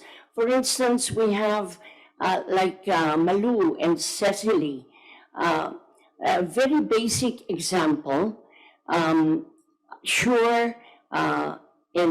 the Philippines, we joined and worked together with South Koreans in terms of the war.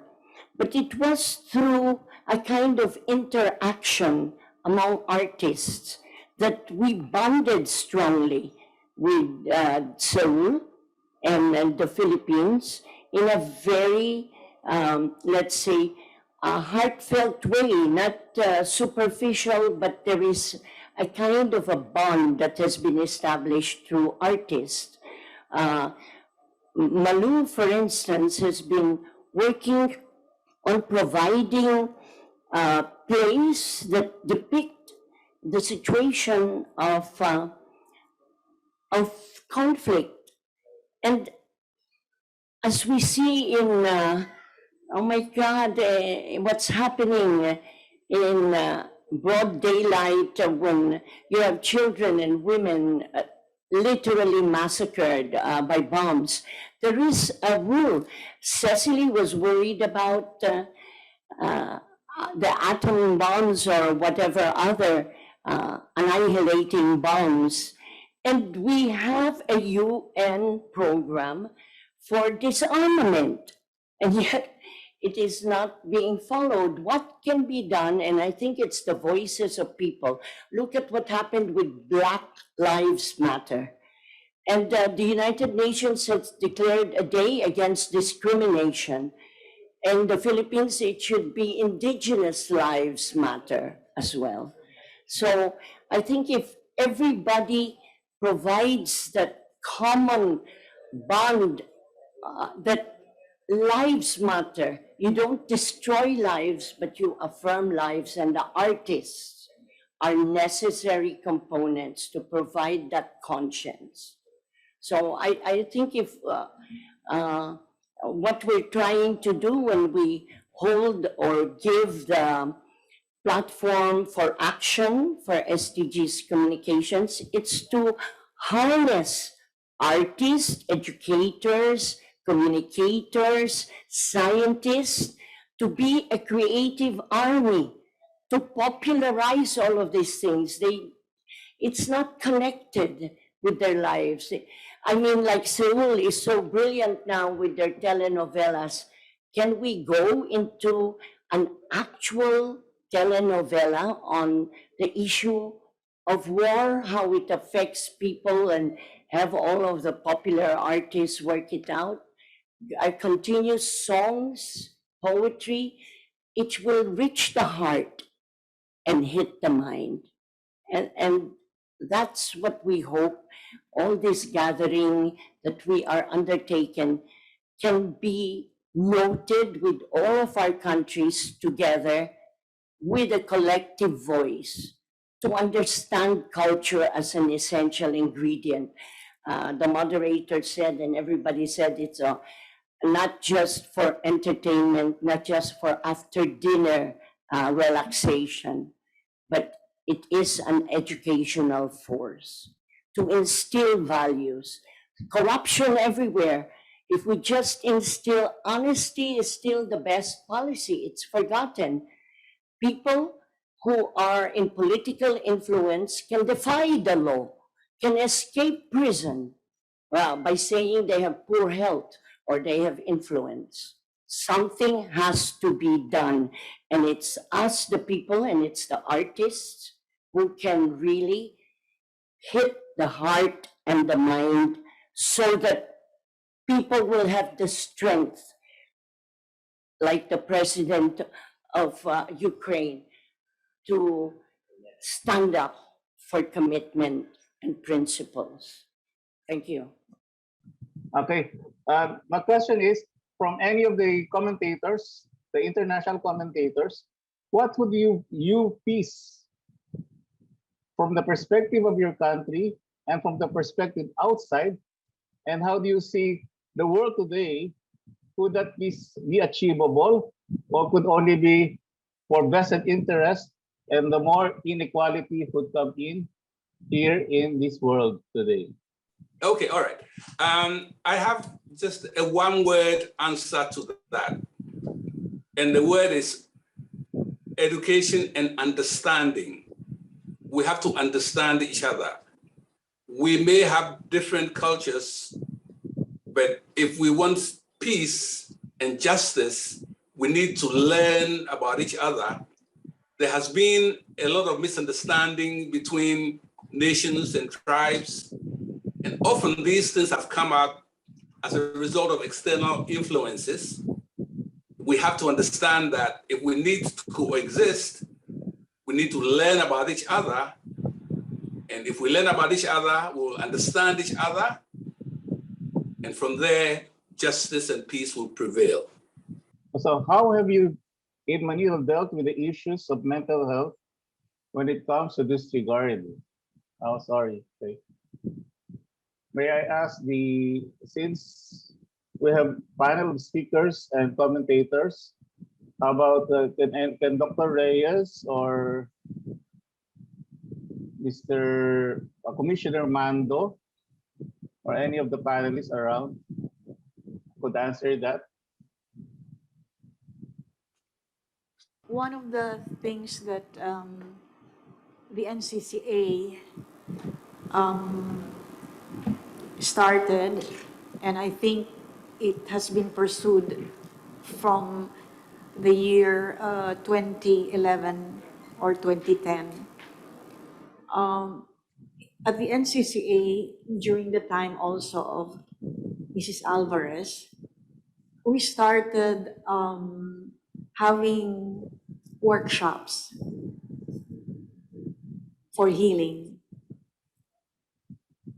We started with with the internet. We put out a message and inquired if there are artists who would like to come together and do modules for healing.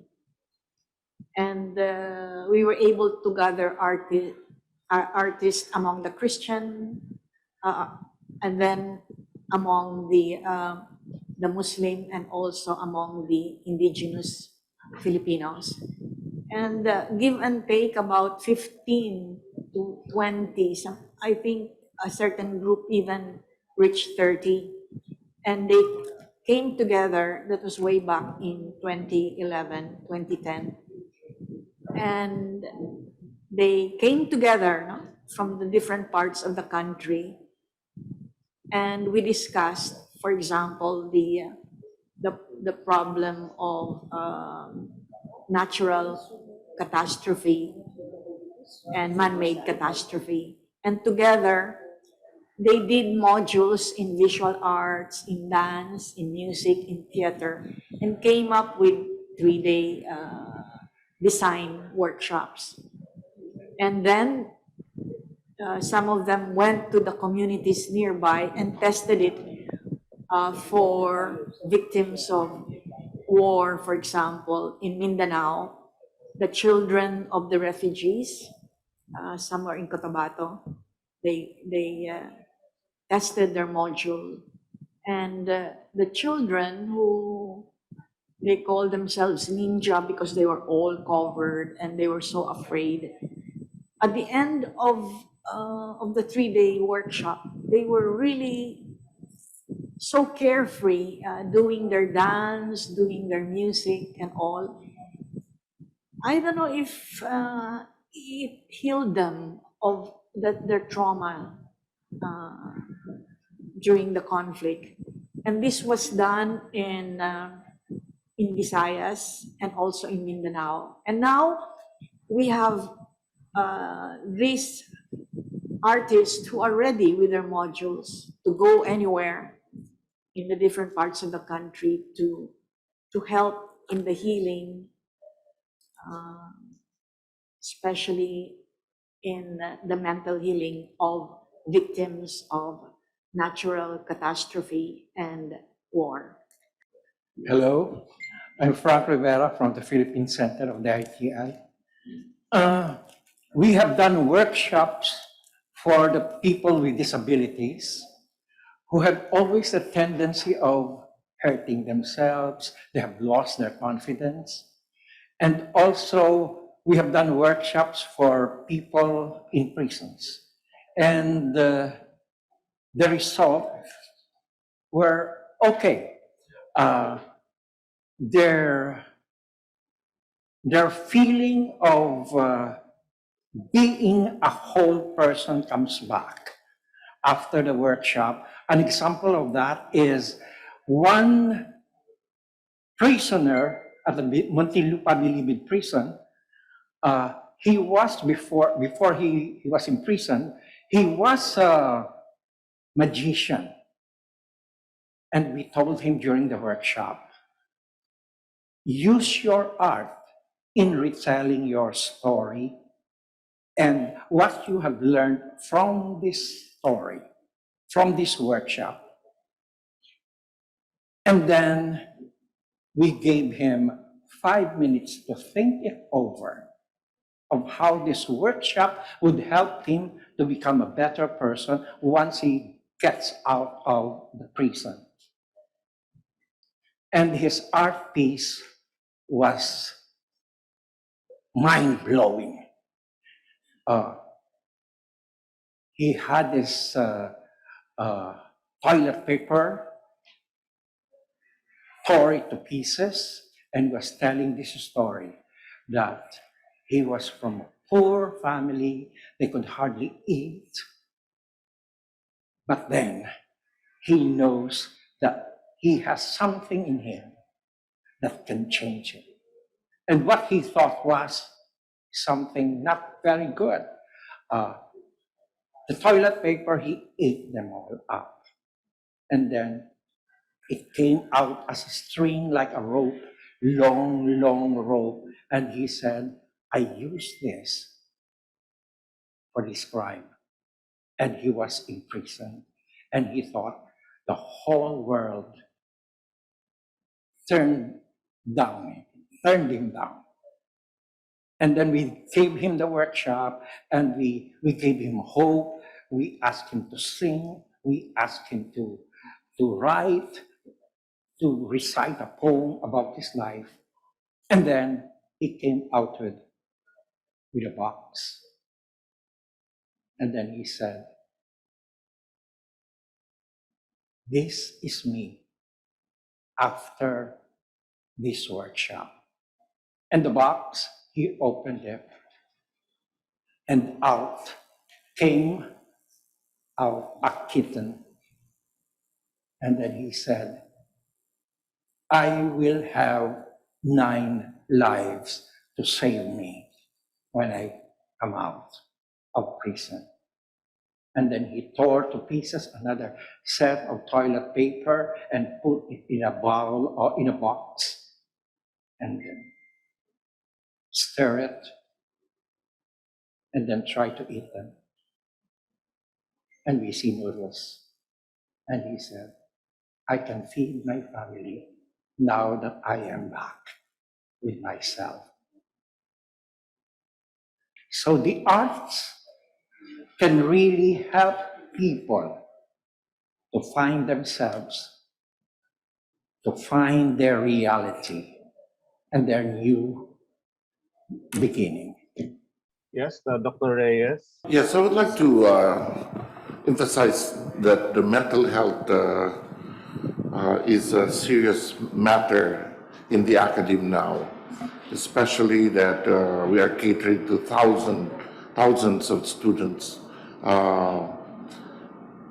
We are mandated in the academe to really focus our attention on mental health, especially in this pandemic period, and that we have designed several activities, may it be in the culture and the art movement, painting, singing, performing arts, and they have been very helpful as we are reaching out to our students. In a way, we are also inserting lectures on peace development, peace education, so that they can understand also what the trusts of the educational system of not only letting them acquire skills and abilities to become engineers, but rather develop in them a strong sense of love for peace, respect all the values that we need to inculcate in our young people. And all these are always incorporated in all aspects of the subject areas of the curriculum that we are offering to our students. As I mentioned a while ago, that the SDGs now are incorporated from a single subject area of the whole curriculum of the program, educational program of a student acquiring higher education. So that's about it. Thank you. Thank you. Actually, in fairness to the government, the Congress has passed a law professionalizing the practice of the mental health. So it's not only the psychiatrists in the medical field, but you do have registered psychologists.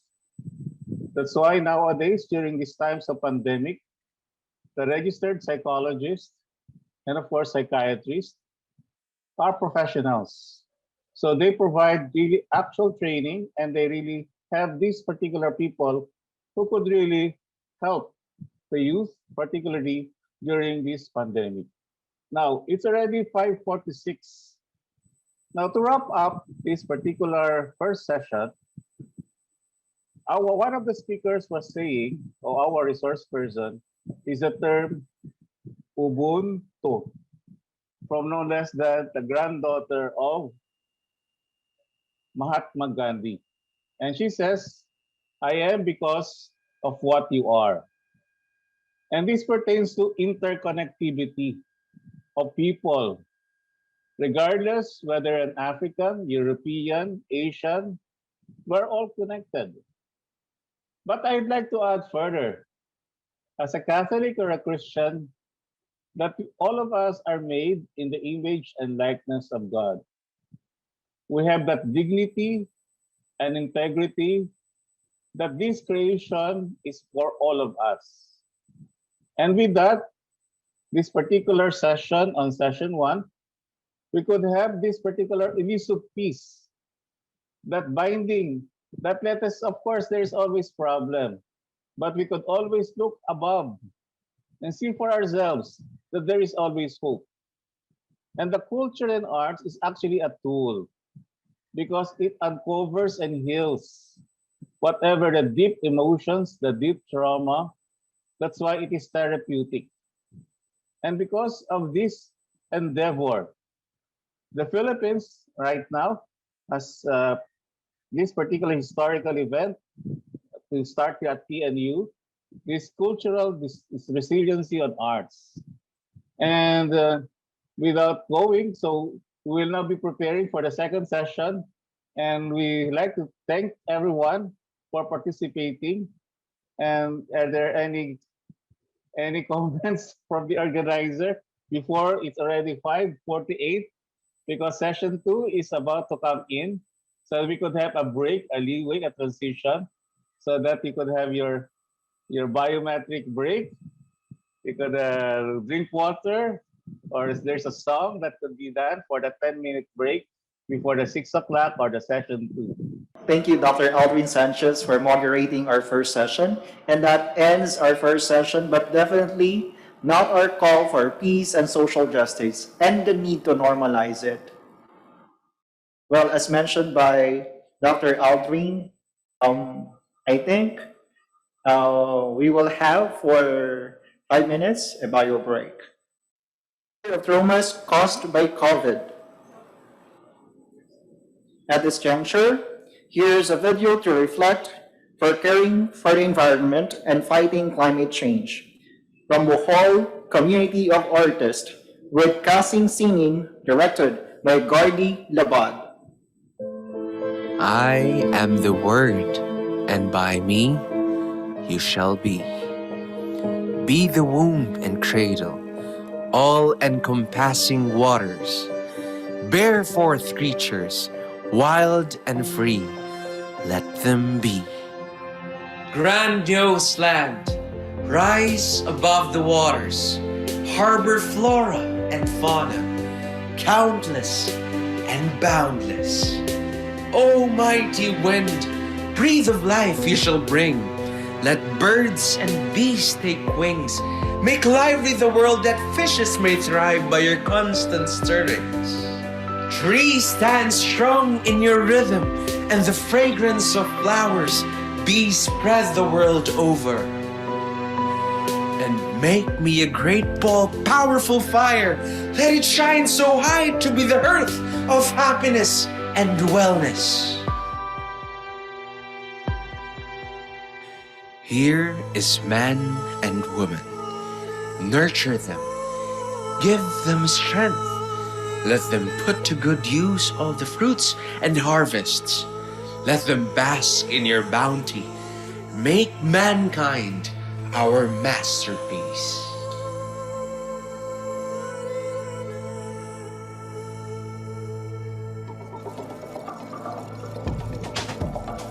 But man took his pen, inked it with avarice and greed. He made all of creation his writing pad, respelled rape into progress, exploitation into development, and wrote powerful mantras. The elements are our slaves. Let the land and the waters yield more for our future to the universe and beyond. Out of their folly, Mother Nature flinches. In pain, she rebukes man. The land sends tremors. The wind gushes forth cyclones. The waters lash out storm surges. And the sun ignites wildfires here and there. The climate runs berserk out of sync.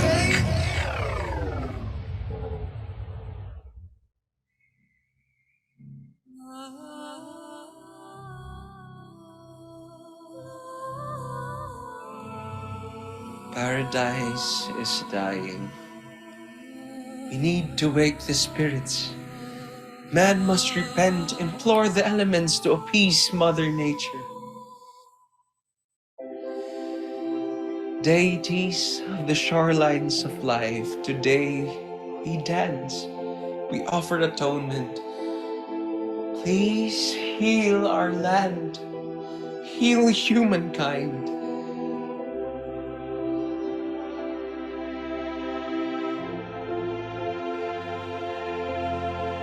Paradise be regained as we restore the Lord's pen.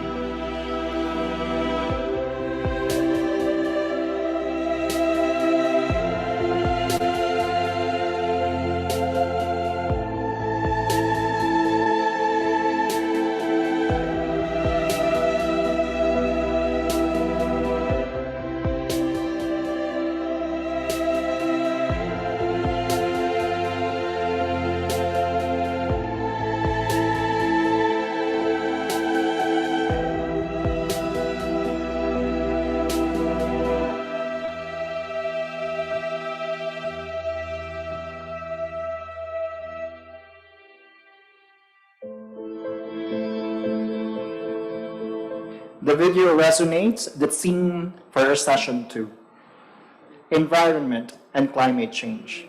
This session will be moderated by Professor Brian De Yuta, a member of the Faculty of Behavioral and Social Sciences of the Philippine Normal University. Thank you very much, Professor De Leomos. And once again, good afternoon and welcome to the SDGs Risalia Art Festival for today's second plenary session of the agenda for the Global Public Forum. Our topic to be discussed is in the area of environment and climate change.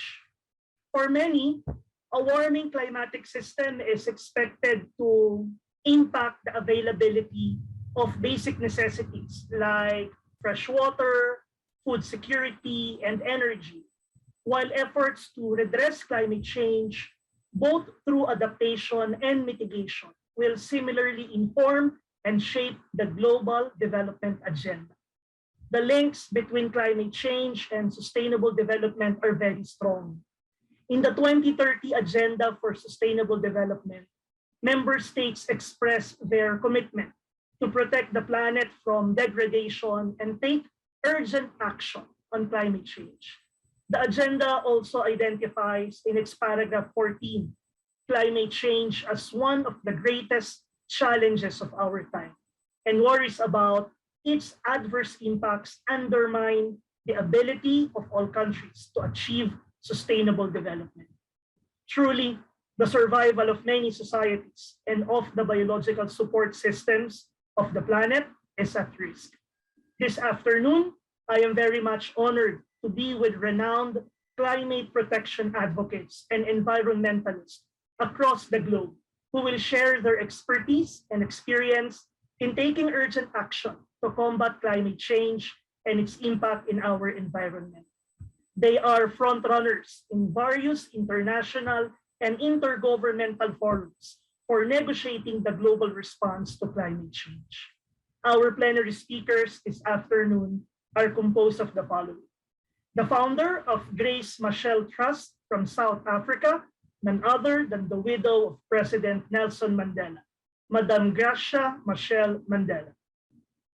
Next, we do have the ambassador of Mexico to Ghana, His Excellency Enrique Escorza. The Chief of Navy from Ecuador, Rear Admiral Romel Vasquez Bermudez, and the National Coordinator of Kiribati Action Network, a recipient of Commonwealth Point of Light by Queen Elizabeth II, Ms. Pelinice Alopa. Ladies and gentlemen, I give you our international speakers for their messages. I'm so happy and honored to have the opportunity to join you in this extraordinary initiative promoted by my very special and beloved sister, Cecile Alvarez.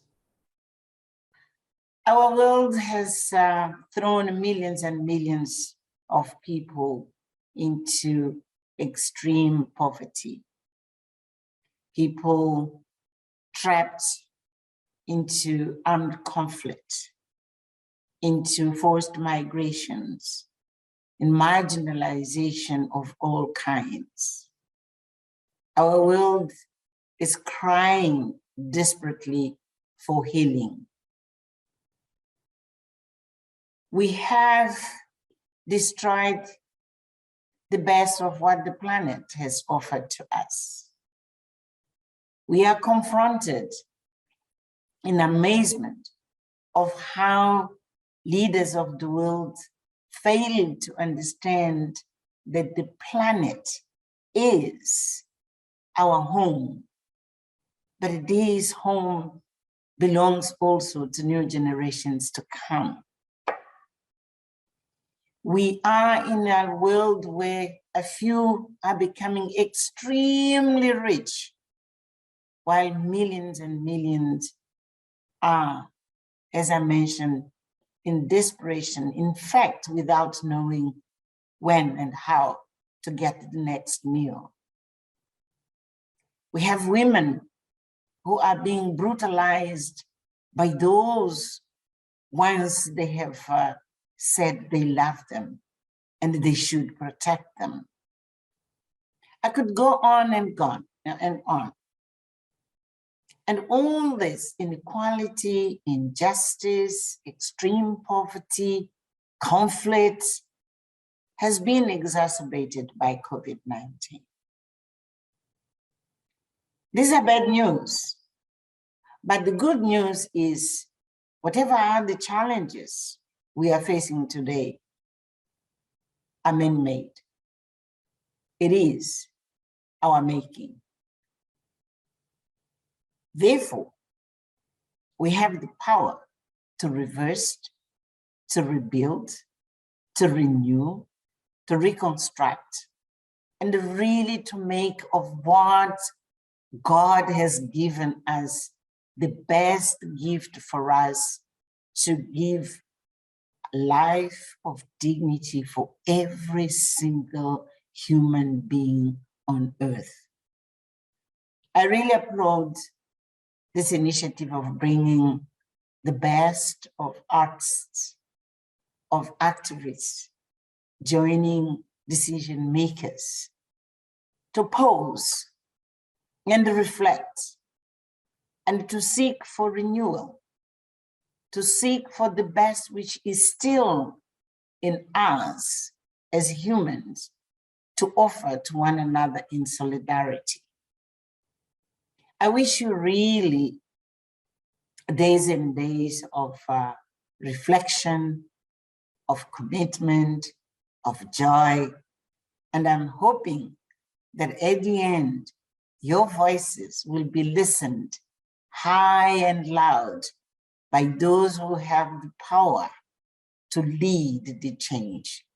But we as people, we have to be there and make sure that our voices will never be ignored, and we will be part of the reconstruction and the rebuilding which is required after this pandemic. It is an opportunity which we shouldn't miss. I wish you all the best, and I'll be happy to hear about the outcomes of this extraordinary initiative. And Cecile, my beloved sister, I really marvel at your indomitable spirit of fighting and fighting always for the good of everyone. Be blessed, and I hope all of you will really have a wonderful, wonderful days of working together. Thank you. I am extremely honored to attend virtually to this forum. The scope and importance of the topics of discussion are not only relevant, but indispensable to move our respective societies to a full recuperation after the pandemic. Mexico has a strong connection with the Philippines, built upon many years of shared history, but also because we have many similarities. We stand proud in the world arena as rightful owners of strong cultures, rich natural resources, and a geography of incomparable beauty. As you well know, Mexico has a very active embassy in the Philippines under the guidance of Ambassador Gerardo Arredondo, who has made a fantastic job to underscore the strong ties between the two countries, especially on the historic link by virtue of which many trips of the Galeón de Malina took place, inaugurating a commercial route connecting Asia with Mexico and Latin America. As you well know, the Galeón de Manila Day is a UNESCO program which both countries fully support. I am posted now as Ambassador of Mexico to Ghana, and in this region of the world, I have witnessed the importance that trade and tourism have for the development of countries. And now, after the pandemic, we need to unite efforts towards achieving the much needed economic recuperation we all need. But we need to do it responsibly and incorporating all sectors of society, including minorities, women, children, and certainly our youth. Tourism can be a very powerful tool to boost economic performance, but nowadays it requires, or I should say it demands, comprehensive policies to facilitate travel. It is a must to create protocols of international observance, to enable travelers to move with certainty, and that they do not constitute additional barriers or make it incredibly expensive the possibility of traveling abroad.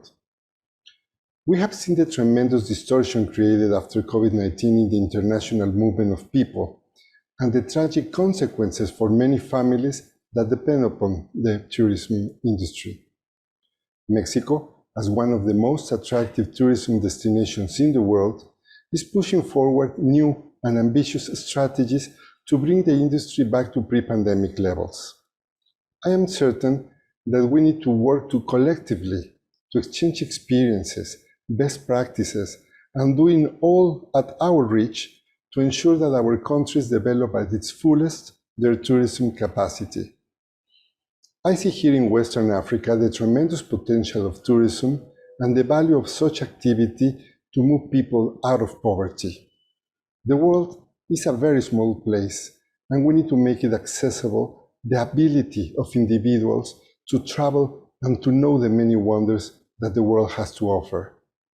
I encourage you to think in ways to enhance tourism as a tool for development of countries. And truly to do that, it is possible.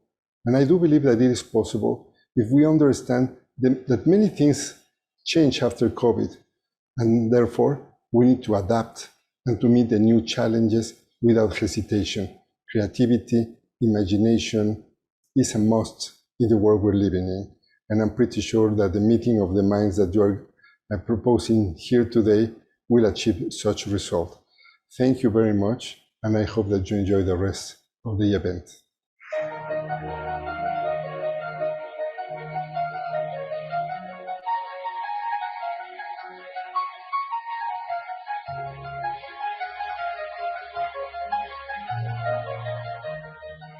The Ecuadorian Navy sends a warm but formal greeting to the UNESCO, the Philippines government, and sponsors for this relevant event within the framework of policies for sustainable development and environmental protection.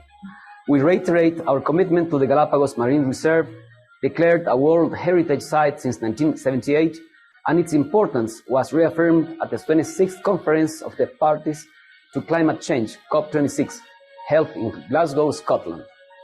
We are committed to the Galapagos. Our government has declared its intention to enlarge the existing Galapagos Marine Reserve by 60,000 square kilometers, in addition to the existing 130,000. The past June 8th, on World Oceans Day, Ecuador signed an East Tropical Marine Corridor Agreement with Colombia, Costa Rica, and Panama, and at COP26, Ecuador, together with the three mentioned countries, agreed to a further commitment for the protection of the tropical East Marine Corridor. As the General Commander of the Ecuadorian Navy, I wish all of you success in this event.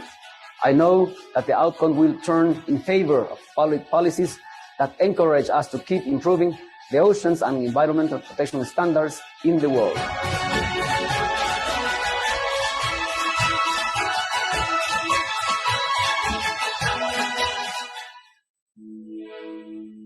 Kami bene ni Mary, na itungaru aben nariaw isa karikibay. Kamrapan rokomi nangora, akam natikiroy, o nabew kilibets, yomi ni kabene. Ti Mary, ti Roy, o ti Tabumo. I'd like to acknowledge and thank the coordinators of this program for giving us in Kiribati the opportunity to share with you this morning. Mary from Kiribati, a nation of water. What makes Kiribati unique? It's our environment. It has the biggest EEZ zone in the world, 3.5 million square kilometers. The biggest ocean space in the world. It's the first country to see the sun and say good morning to the world. The international dateline lies through Kiribati. It is the only country that lies in all four quadrants of the hemisphere, the north, the east, the south, and the west. And it has the biggest atoll island in the world, called Kirismas, and only 3 meters above sea level. And what makes Kiribati more unique are its people and its culture. Our culture is created or formed through the connection and relationship of 3 words. Karawa, the heavens, Tarawa, the land that we live in, and Merawa, the oceans or the seas. This is our environment.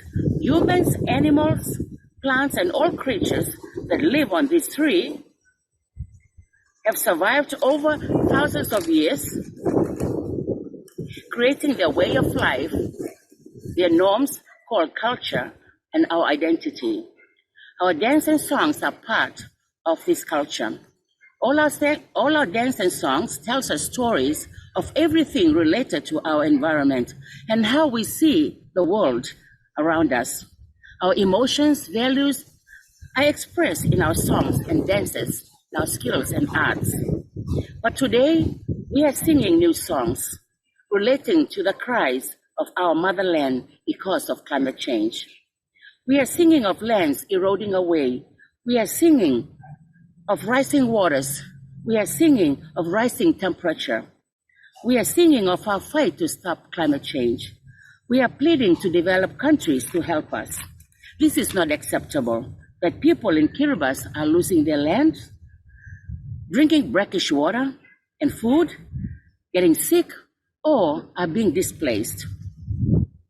And not of their doing, but from others. Kiribati and his children will not accept this. We will not drown. We will fight, and we will continue to fight for our survival, for our children, so that our children can continue to live peacefully on their own land and continue to sing and dance in their own language. I believe in you.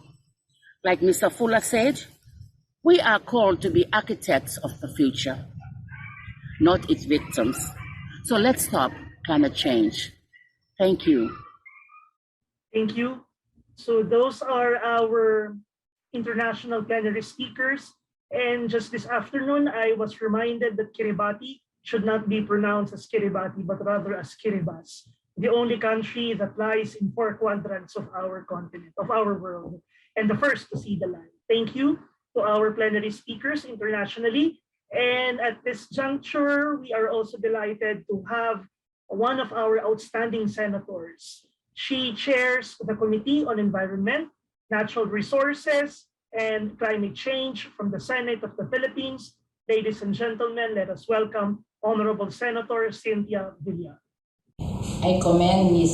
Cecil Guidote Alvarez, the director of the Earth Savers UNESCO Dreams Ensemble and our Artists for Peace, for organizing this SDGs International Resili Art Earth Saving Festival, which aims to harness the power of art and media as tools for climate action and in providing education in the Sustainable Development Goal, or SDGs. Thank you for inviting me to be a part of it through this video message. As chairperson of both the Committee on Agriculture and the Committee on Environment and Climate Change, I welcome initiatives like this which help us focus on achieving our targets under the SDGs and in raising awareness on the impact of climate change. Indeed, your activity is timely given that the United Nations Economic and Social Commission for Asia and the Pacific just released its SDG Progress Report 2022, where it reported that there is a slowed progress in achieving SDG due to the increase in the frequency and intensity of human-made crises and natural disasters, including the onset of COVID-19 pandemic. The same report also revealed the increase in vulnerabilities of disadvantaged groups, such as the poor household, rural population, children, women, and the persons with disability, as their access to food, education, and livelihood have deteriorated during the pandemic.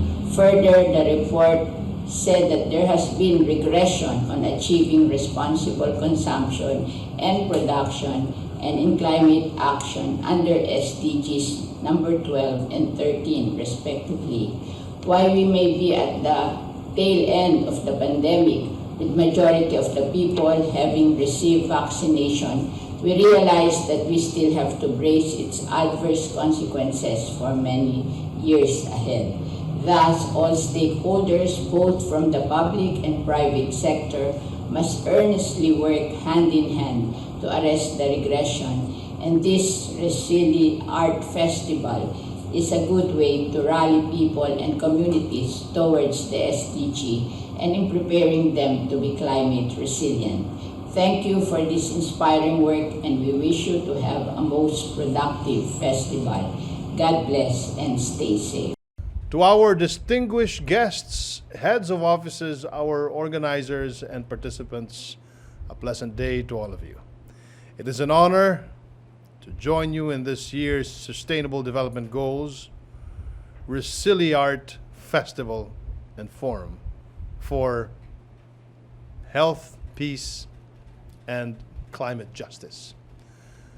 Amid the pandemic, that continue to pose challenges in our lives. Art and media remain as thriving platforms for both the public and private sectors to call for positive change and solidarity. These platforms have gone a long way in raising public awareness on environment protection and advocating for our sustainable development goals. I would like to commend the organizers, including the Earth Savers Dreams Ensemble, UNESCO, Artists for Peace, and their partners across the world for coming together and realizing this initiative. The PCOO and the whole of government is one with you in building more opportunities for a more sustainable planet for our future generations to experience. Thank you very much. At this juncture, we're also enjoined with our interactive commentators from countries of France, Zimbabwe, Switzerland, and of course, the Philippines. All our interactive commentators are given 5 minutes to share their insights on the concerns discussed by our plenary speakers, and at the same time, express their important views on environment and climate change. As we have done it during the first plenary, a signal of red mark will be given to indicate that you only have 30 seconds left out of your 5 minutes for your comments. We will start with our international commentators to be followed by the delegation from our national commentators. Allow me to present the names of our international interactive commentators before each of them present their comments and insights. First, we have the President, the Chief Executive Officer of Energies 2050, Questor Arts Planet from France, Mr. Stephanie Pourfray. Next, we have a member of the Parliament from Zimbabwe, Honorable Tafanana Zulu. We also have an actress who is also from Zimbabwe, Ms. Gertrude Fumayaramba. Here we also have the Dean of the Faculty of the Sea and Environment from Universidad del Pacífico, Guayaquil, Commander Julian Reyna. And to complete our international commentators, we can probably have Mr. Stefani to present his comments first. Hello everyone. So sorry for my problems about being connected. So thank you so much for this invitation, and also for the so great discussion so far, and also by the significant effort by the team, Cecilia, first of all, and also all the partners, Victor and others.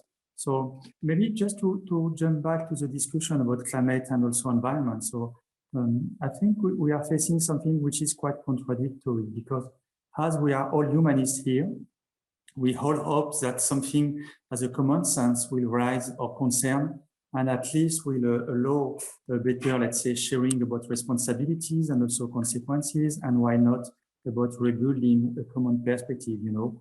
But frankly speaking, I'm negotiating since some decade, and doing some INDC, you know, the strategies, the long-term strategies, the low-carbon strategy, both at national, local levels, as well as supporting governments and also the international climate agenda. And frankly, we are lacking ambition. And this is something dramatic, because we know the trends we are working, and so they are not sustainable, and they are clearly also supported by science. And you remember all the last IPCC reports published a few days ago, the assessment report 6 on adaptation, and it was more than dramatic. Because why? Especially if we connect with SDG and also with the crazy situation against Europe, with Ukraine also in addition. So at the end, just to say that they even now consider adaptations to be part of the mitigation process, and that we need to focus on resilience is more than only adaptation, because we will not be in position to be adapted. So what does it mean? It means if we also take into account the point about fossil fuel subsidies worldwide, which cost billions of euros per year, you know, for, let's say, very intensive emitting, let's say, fuel, it's really something we need to address. So what can be the answer? to keep it short and to be also in the spirit of this very interesting debate about how to bridge things, but SDG, but also humanism, arts, culture, and everything. So, and our lecture is that we need to make people to reconsider that climate change is not something we need to discuss only on a technical and a policy, but we need to bring back emotion. What does it mean? And emotion is not something, you know, broad and separate to be culture, to read, to whatever we want, but emotion because guys don't feel concerned. And in the previous panels, it was also the point about disabilities and also the guys which are suffering everywhere. But guys are not concerned because they don't suffer as themselves. So if you don't experiment what other experiments, it's something very difficult to say because maybe you are not directly probably responsible for something and you are sometimes captured by, you know, consumption patterns and everything. So how can we just change this trajectory and make people feel concerned, even if they are not directly impacted? Because, for example, if I look to my country, my neighbors, they are impacted, but at the end, governments will pay for something, they will complain, they will find an option to go there. And if we go back to Africa, for example, when we spend so many projects there, looking, for example, for cities, everybody knows, say, okay, we need cities to be at the forefront. And we are working on this issue at the territorialization of climate, you know, objective with a structured dialogue with governments, local governments. So it's very good. But on the other side, guys have no access to external funding. They are not in position to mobilize international direct investment. They are not even in position to mobilize climate finance. So what does it mean? It means that at the end, we need to think differently, or we can make all of these people to the same concern, the same reporting, and to, at the end, be in position to discuss, even if they are not connected. And again, emotion, arts, culture is a bridging part. Because I just want to give an example, and Cecilia know very well this point, because we had many, let's say, conversation during the COP, the Climate COP conference. And we have an exhibit, and it's very interesting. It's called Art Planet. And we try to bridge the technical, let's say, concerns into citizen lives. But we want them to go beyond. And the theme we are using is not very sexy, by the way. We speak about migration, we speak about, you know, very difficult points, but we want guys to offer the arts. And at the end, we support adaptation projects in Africa in small communities. So like that, people readapt themselves to say that even when it's supposed to be just arts, it can also support some real projects in real life of people which are suffering and struggling about climate change consequences. So just to say how it is important. And again, if we want guys to be on the street, but not only to be activists, we need to educate. And arts also, it's a point to make people concerned by so many topics. What does it mean? It means, for example, consequences of loss and damage, for example, is very critical for gender issue, for livelihood, for local communities. But how can I make it realist? Something to be real in the daily life. And again, if we speak about, you know, Article 6 of the Paris Agreement, the carbon market, the new market mechanisms, okay, it's good. But what does it mean? It means voluntary market, it means carbon. What is the offset value, the additionality of my decision as a citizen when I will consume something here? So again, we need guys not only to be activists, but also to be so educated so they will be in position to understand and to bridge knowledge, to be in position to concretely change their behaviors. And on this issue, I think again, emotion is something very important. Not only photography, but also poems, music, theaters, all type of, let's say, emotion can bridge, but within this emotion, we need also to bridge knowledge. And for example, about the water issue, we already have almost 3 billion people which are suffering about scarcity of water. But for many guys, it makes no sense. But if it is connected with something piece of art demonstrating the reality of lives, you know, so going beyond the community of guys to be concerned about water, but also to be on the public markets, to sell piece of art and to explain, so at the end, to just advocates by testimony. And I think this is something very important to bridge these three pillars: environment, climate change, and now also culture and arts. So I will stop here so far, but I will be more than happy to go beyond just after my colleagues also to give some feedbacks and to feed the process and the discussion. So thank you so much. Also, this afternoon, we have the Honorable Member of the Parliament of Zimbabwe. Here we have Honorable Tafanana Zulu. Sir. Thank you very much, Brian. I would like to first thank the chairperson for South-South Cooperation Council for Sustainable Development, Mr. Victor. And I also want to extend my gratitude to UNESCO Cecilia, who worked together with the chairperson for South-South Cooperation to make this event happen. Mr. Brian, I would like to start to touch the issues, the topic that you invited me to touch on. Global challenges in the field of climate change impacts immigration, that is conflicts, the fourth industrial revolution, and lately the COVID-19 pandemic, and many other continue to cause untold suffering and across the nations with no respect to political boundaries. Climate change is arguably the greatest single threat to peace, security, and sustainable development confronting mankind. Some of the causes of the climate changes include increased greenhouse gases, emissions, that is carbon dioxide, methane, nitrous oxide, use of fossil-based fuels to include your coals, petrol, diesel, and thermal energy. Industrial processes and products used, for instance, for your fertilizers, cement manufacturing, cooling system, only to mention but a few. Deforestation, wildfires, agricultural manure and fertilizers. Waste management, solid waste, water waste. Small islands, developing states, that is SIDS, are being forcibly displaced by sea levels rise and extreme weather events in the field of hurricanes, violent storms, and cyclone, among others. Elsewhere in Africa and in the Middle East, people's survival and livelihoods are under siege from water and food insecurities, as well as desertification due to climate change.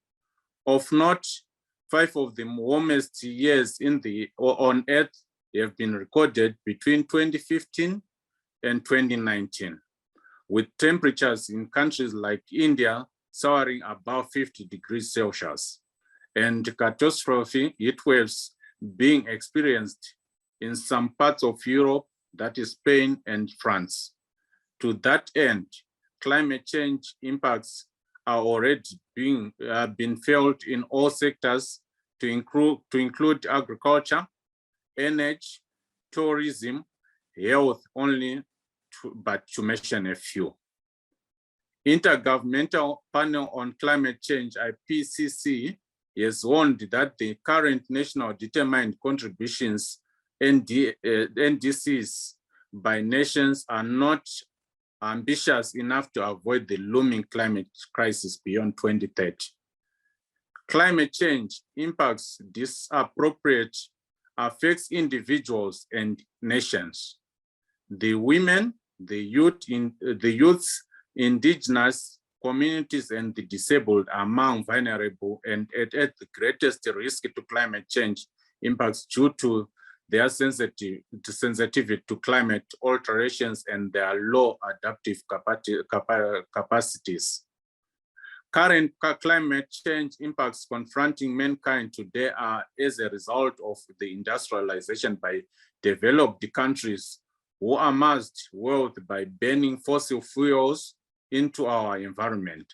Therefore, it is only fair and just for the developed countries to contribute more meaningful and constantly towards enhancing adaptive capacities of developing states who have to confront the catastrophic impacts of the climate change. Parliaments have a duty to ensure that climate change issues obtaining in the world are appropriately dealt with by their own governments as they bridge the gap between constituencies, governments, and the decision made at the global stages, such as the just concluded the United Nations Framework Convention on Climate Change Conference of Parties, COP26 in Glasgow of the United Kingdom. The sticking points and resolutions that include issues on increasing ambitions, climate financing, adaptation concerns, transparency, issues of loss and damages, as well as carbon offsets must be tackled. To this end, political willingness of the greatest magnitude of the most vital single ingredient required within the confines of parliamentarians' constitutions mandate of the legislation, oversight, and representation. Accordingly, some of the best practice that parliaments can adopt in greenhouse gas emissions reduction as they recover from the COVID-19 pandemic and moves towards the next net zero agenda include legislating towards the incentivizing green infrastructure, better waste management methodologies, and circular economy. In addition, mainstreaming of climate change-related legislation in order to expedite the transition to clean and renewable energy must be employed. Zimbabwe climate, I'll touch the Zimbabwe climate action highlights that includes, we increased as Zimbabwe the ambition from 33% to 40% greenhouse emissions per capita by 2030, as communicated in the National Determined Contribution that was established in September 2021. We also, as Zimbabwe, mainstreamed our climate change in our National Development Strategy, that is 2021 to 2025.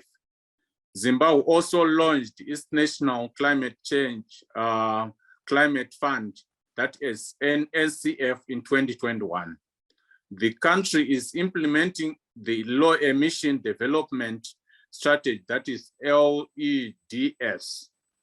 Zimbabwe is also in the process of crafting a comprehensive climate change bill whose focus will be on climate financing, measurement of greenhouse gas emissions, compliance, reporting, and verification matrix. The country, our country, that is Zimbabwe, has validated and started implementation of the Climate Change Gender Action Plan of the United Nations Framework Convention on Climate Change. This reaffirms the United Nations General Assembly resolution on the 2030 Agenda for Sustainable Development.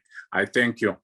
Thank you, sir, for that informative discussion, literally making us know that African countries right now, particularly Zimbabwe, is moving forward to become resilient in terms of climate change. And I believe that that kind of issue is not just an issue of Zimbabwe, but the rest of the world. But thank you for that information, sir.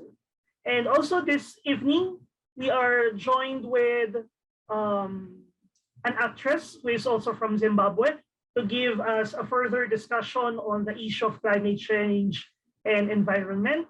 May I call on Ms. Gertrude Umayaramba. Zimbabwe, Zimbabwe, aye, Zimbabwe. Philippines, Philippines, aye, Manila. Aye, aye, aye, Manila, aye. Good evening, ladies and gentlemen. My name is Gertrude. I am an actress. I'm super excited about the conversation that we're holding today. Allow me to say thank you so much to Cecile, and also thank you so much to Victor and the team that have been working tirelessly to get to where we are right now. I'm going to be talking today about the environment. Most of the things have been touched by my honorable, our leaders who have spoken before me. But as an actress, I would like to touch a bit about the environment. With the rich cultural heritage and background that we have in Zimbabwe, we have created a conducive environment through the constitution and the government by acknowledgement of the 16 languages, including sign language. We hold in high esteem our rich cultural diversity, and through this have paved way to its preservation. Our environment, softly, is a peaceful environment and enriching one in every sector. And this has been brought about and bringing growth and development through the Second Republic. I will focus on the arts sector because I am an actress. As an artist, I've since moved from being a mere artist to a recognized one through the support of the National Arts Council of Zimbabwe and our Ministry of Youth, Arts, Sports, and Culture, as they have created an environment serving both local creativity and collaborations between regional, international, and all markets. A peaceful environment brings growth. That is what Zimbabwe is. I'm going to talk about the environment when it also comes to artistic nature. As artists in Zimbabwe, we play drums. And as you can see, the drum is created in a way that we have got wood and animal skin. Because of this, it also affects the environment, but how have we reconciled that in Zimbabwe? We have got organizations in Zimbabwe that have championed the cause by making sure that every year, each person plants a tree. Every year, we make sure and we celebrate the tree planting day. This is one of the ways that we have harnessed our environment when it comes to deforestation. We have also cut down on the use of deforestation, like using trees when it comes to fuel. Because we are an African country that is rich in our culture, in our tradition, we used to use a lot of firewood when it comes to cooking, when it comes to power, when it comes to the day-to-day lives. And this really affected the girl child, because the girl child is the one that mainly went out to fetch firewood when it comes to the household chores. But this then caused the rise in deforestation. There's also the issue of farming, tobacco. It also caused a lot of deforestation, because as people took trees, they then did not replace them. So would like to thank the government of Zimbabwe in the Second Republic for bringing this initiative of each person planting a tree and really celebrating the day of regeneration of life when it comes to nature. Would also like to talk about how our environment has brought tourism back, because we have a lot of indigenous trees in Zimbabwe that then give back to us when it comes to food. For example, in Matebeleland, there is what we call the Mopane tree. The Mopane tree is where a lot of larvae is placed by the butterflies, and these create what we call amacimbi, or caterpillars, which are a very delicious delicacy when it comes to our African food or our Zimbabwean food right here in Zimbabwe. And because of this, it has enhanced our tourism, because we have the platform to give back to the international world when it comes to delicacies and different foods. And because of the preservation of our environment when it comes to fauna, this is really good. Environmental sustainability is the responsibility of everyone. It is the responsibility to conserve natural resources and protect the global ecosystems to support health and well-being now and in the future. I'm going to give some of the examples of environmental objectives that we can use globally and also in Zimbabwe to preserve, minimizing raw material use, minimizing the unneeded use of paper, the reduction of carbon footprint by encouraging coupling in the workplace, the use of recycled plastic where attainable. I'm very excited to share as well that here in Zimbabwe, there are a lot of recycling companies that recycle plastic. So when we throw away plastic, it's then taken and recycled. We also recycle paper. We recycle a lot of fabric. We recycle metal. There's a lot of recycling that happens because we understand the preservation that comes with the environment. The use of recycled plastic where attainable, correct disposal of workplace waste, the reduction of chemical spills and gas leakage at the workplace. The other recommendation that I can share is also a high use of the solar power, because solar power is not dangerous power. It is just natural power that we get from the sun. So I would like to share or to plead with the international community for the muscle that is financial to then empower the different communities, the marginalized communities in attaining this type of power when it comes to solar, because solar power is clean power. The wind power is clean power, and also water power is clean power. Thank you very much. Looking forward to hearing more. Thank you. Thank you, Ms. Gertrude. I was really ignited by that drum you played, even ignite my ecological activism. But nonetheless, it is true. Through arts, we create imagination, and by means of imagination, we can help. Actually, in the Philippines, we do practice the Philippine Arbor Day that is scheduled every 25th of the month, where all public government offices are tasked to conduct tree planting. And if I may add, in 2001, my city here in the Philippines, which is Muntinlupa, was awarded as the Zero Plastic City because in 2001, plastics are not available, no longer available in the market here in that particular city. But thank you for that kind gesture and for showing us that imaginative styles of creating programs and projects to the environment. This evening, we are also delighted to have the Dean of the Faculty of the Sea and Environment from Universidad del Pacifico. I am honored to present Commander Julian Reilly. Sir?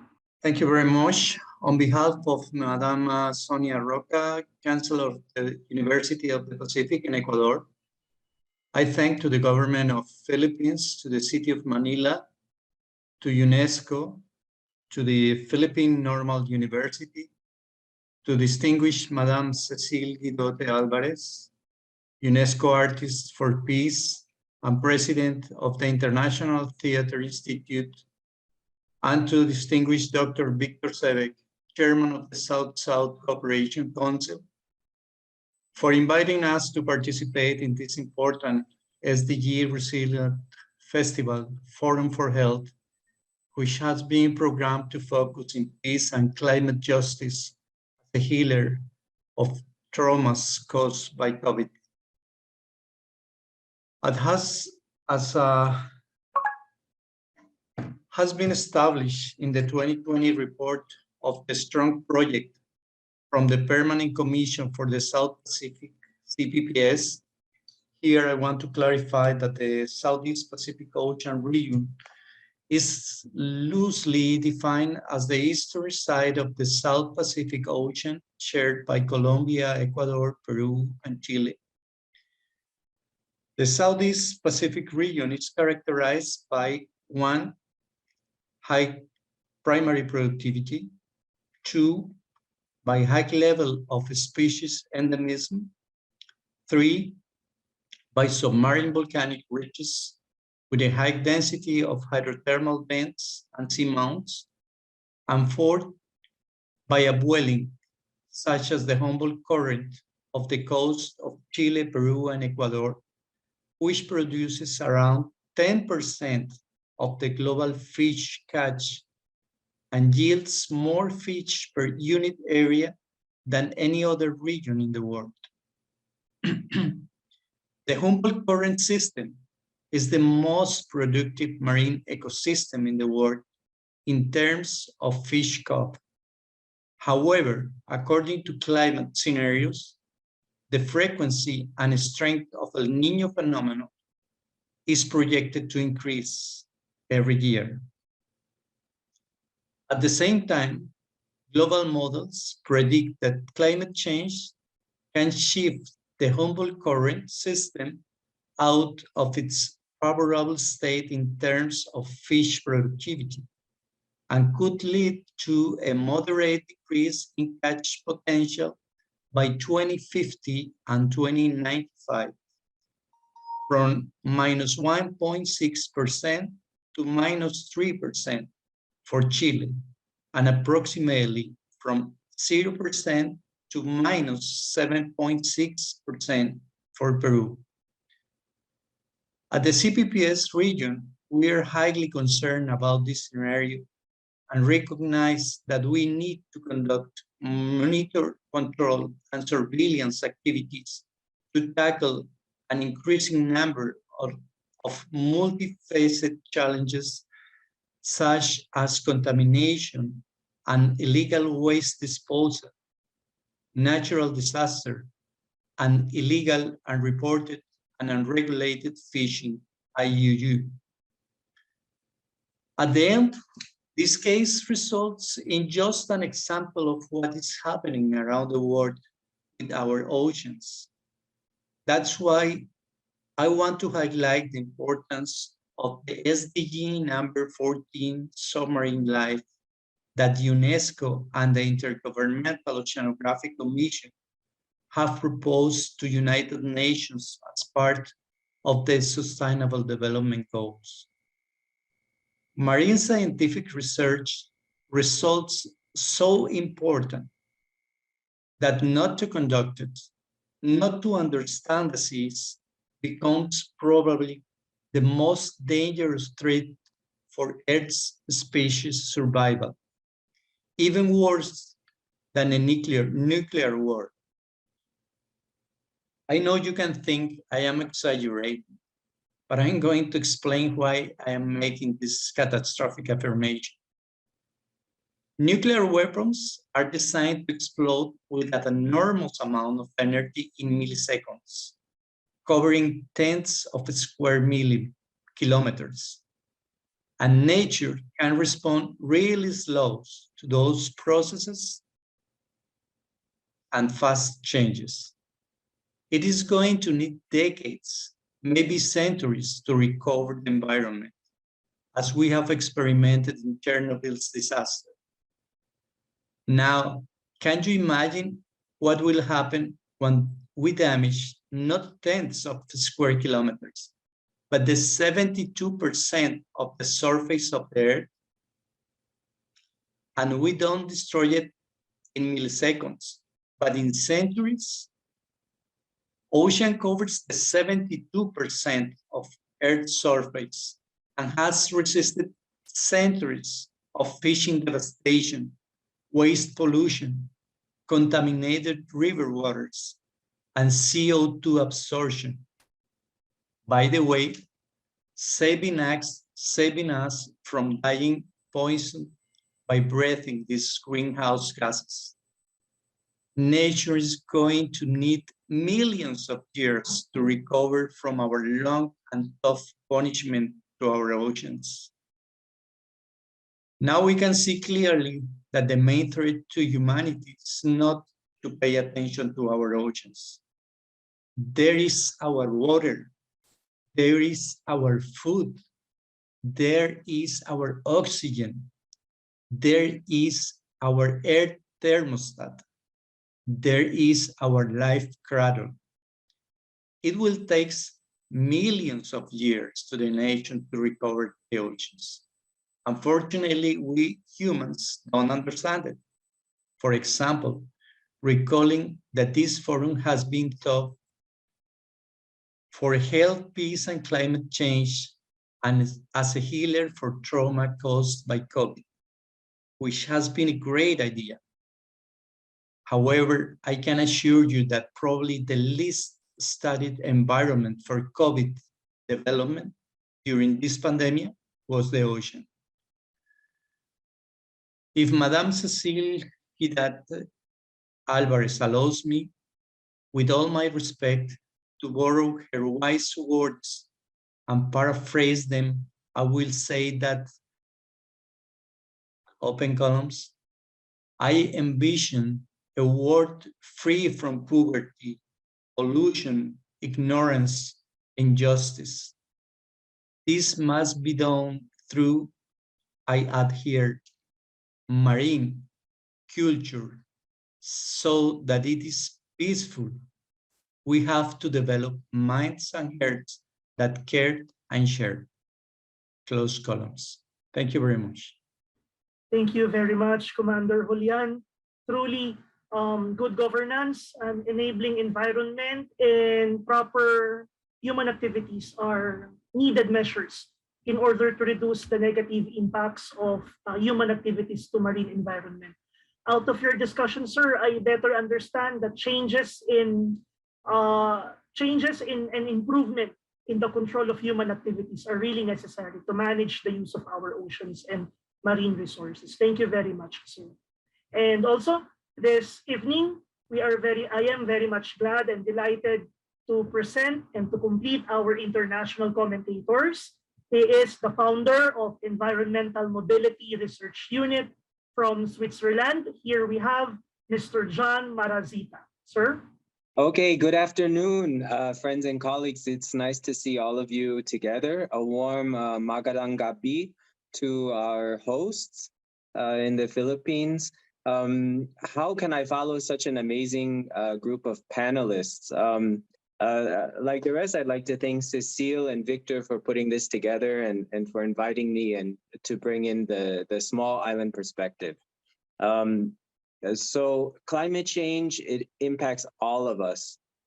But unfortunately, I think that small island states bear the brunt of the impacts of climate change. And many of the previous speakers, they were discussing projections, what's coming in the future, you know, what we need to prepare for. But for small island states, they are really feeling the brunts of climate change, of sea level rise.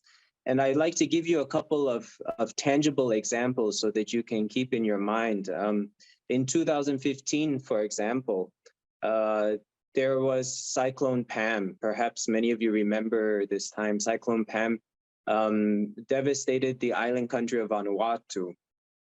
Vanuatu is, using the example of Pelenice's home island of Kiribati, Vanuatu is about 2,000 kilometers away from Kiribati. So you wouldn't expect much of an impact, but because Cyclone Pam hit at a time that Kiribati was experiencing an abnormally high tide, the sea surge that had come from 2,000 kilometers away combined with this abnormally high tide and caused mass destruction. It caused a wall of water to wash over the atoll.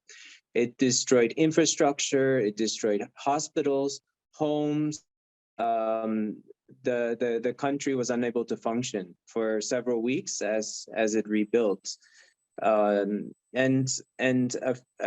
Just 4 years later, from the Caribbean side, unfortunately, because I work with small island states, a lot of my work is to be sent to islands that have been hit by hurricanes. So in 2019, the Bahamas was hit by Hurricane Dorian. Now, the Bahamas is often hit by hurricanes. It's one of the most hit countries, most impacted countries. But what was different is that sea level rise had brought tides higher.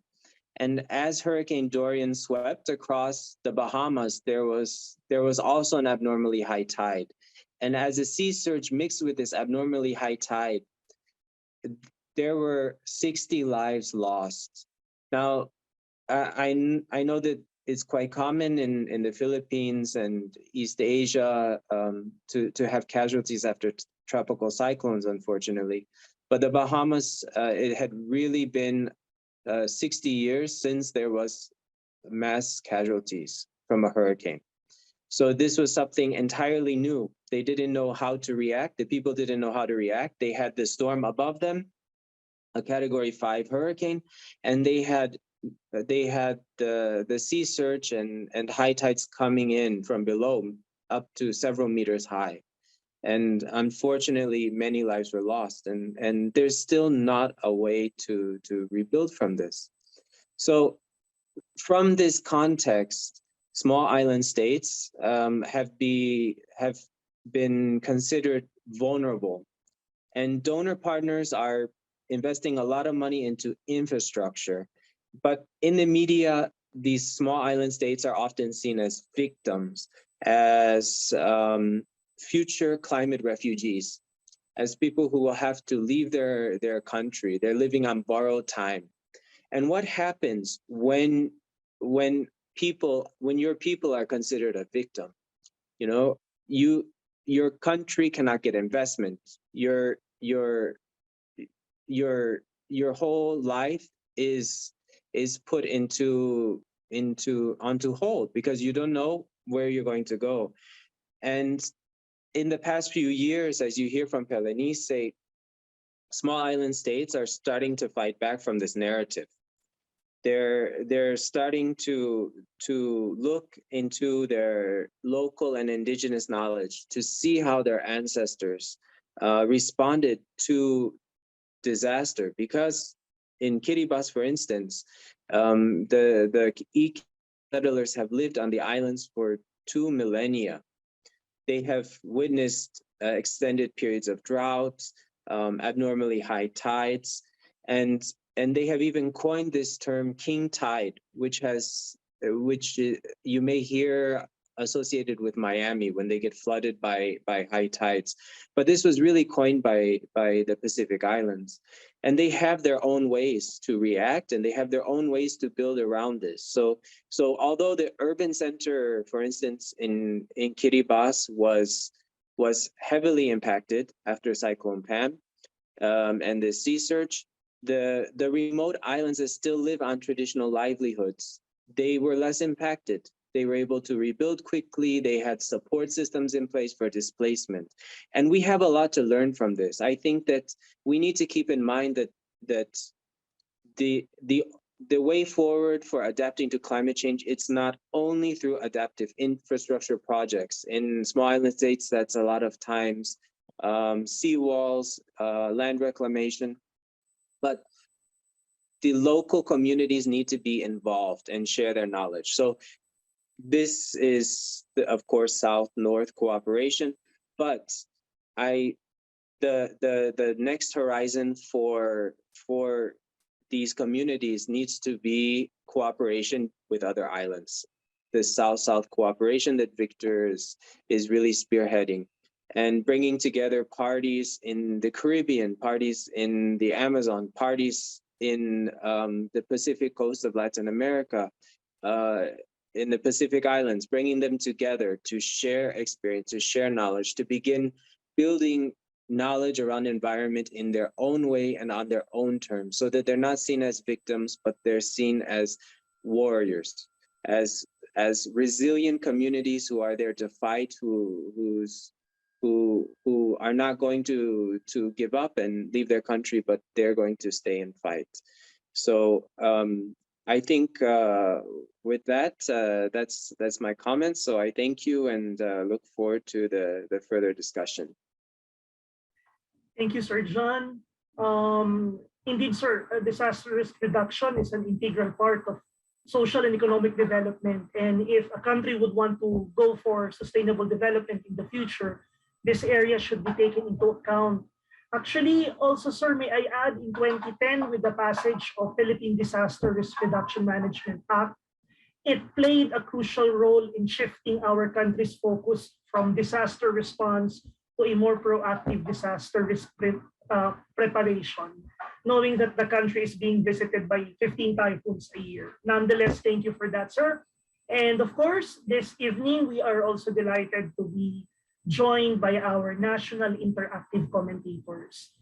To start with, we have here the Vice President for International Theater Institute of the Philippines, May I call on for his comments and insights, Mr. Frank Rivera. Sir? Hello, good evening. This is Frank.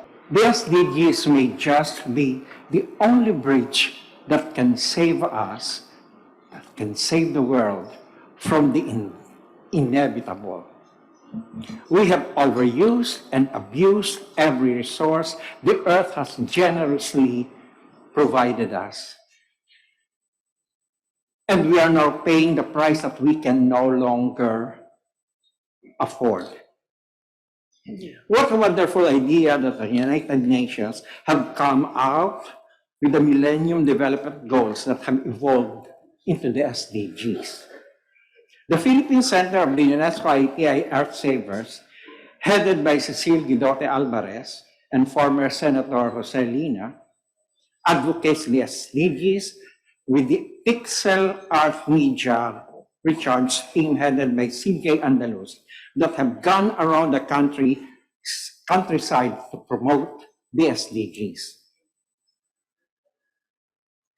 The environment, we are most affected by climate change. The Philippine team has reached out to the indigenous peoples to be aware of this as they are the ones so deeply involved as the mountains, forests, rivers, and lakes are their immediate environment. We are trying to strengthen the bridge for us to have a smoother trip to the future. During one of our trips, we have discovered that in Central Luzon, specifically in the province of Tarlac, its Honorable Governor Susan Yap has done leaps and bounds in this area. Even before the advent of the SDGs, Governor Yap is linked into it. The Pixel team video the Tarlac project.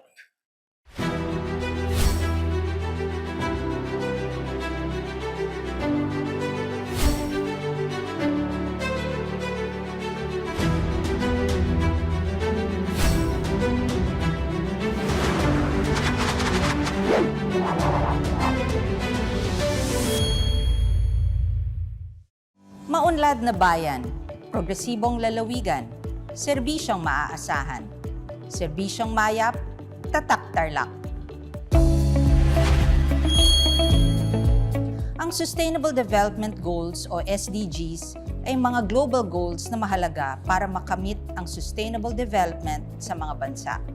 Mabago ang mga komunidad at maitaas ang antas ng buhay ng mga higit na nangangailangan. Isa sa mga pinakamahalagang isinusulong nito ay ang pagiging inklusibo sa lahat ng aspeto ng buhay.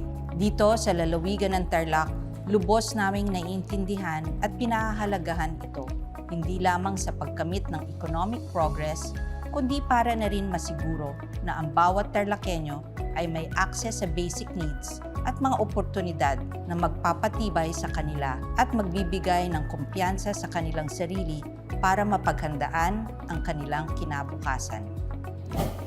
Bahagi ng adhikain ng ating provincial government ay ang bumuo ng mga sustainable na lungsod at komunidad. Pinagtitibay ng Model Housing Development Program sa Sitio Baag sa San Jose ang iba pang mga socialized housing projects sa ating lalawigan, lalo na ang mga lugar na may local shelter plans.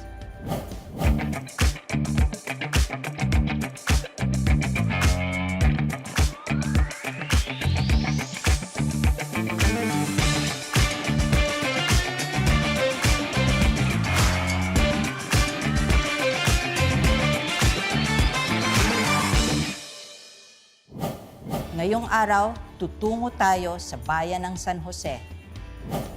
Nandito po tayo sa Sitio Baag. Bali, parte ho ito ng Barangay Iba sa San Jose.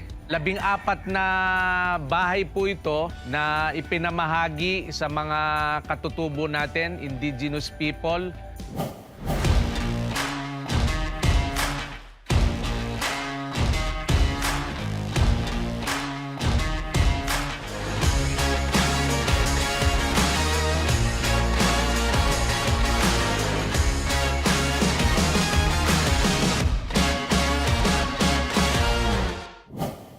Joining us today mula sa bayan ng San Jose, we have Mayor Romeo Capitulo. Kamusta, Mayor Capitulo? Mabuti po. Oo. Mapunta tayo dun sa ating programa, proyekto sa Sitio Baag, no, yung housing na ginawa po natin. Para sa inyo po, Mayor Ong, ano po ang naging importansya at significance ng ginawa nating model housing project sa Sitio Baag? Unang-una, tuwan-tuwa po kami at nagpapasalamat sa inyo. Dahil nung una, yung ating mga katutubo, nakikita nyo naman kung anong pamamahay sila mayroon. At least nung dyan na po yung programa, nag-blend naman dun sa culture and tradition nila. Sa yung mga pabahay na pinagawa nyo. Kaya sobrang tuwa po sila. Describe nyo naman po ang naging impact ng proyekto nito dun sa community. At likewise, no, para sa munisipyo ng San Jose at sa buong lalawigan. Anong naging impact? Paano tinanggap ng komunidad? Una nga po, tuwa po sila. Actually, pagdating sa community, tanggap na tanggap po sila dahil unang-una, yung dating bahay nila, na-blend naman po dun sa design na pinagawa natin. At the same time, yung impact po, nakapag-encourage po na maraming turismo. And also, nababantayan na natin mga katutubo and also nami-maintain yung tradition na kung meron sila.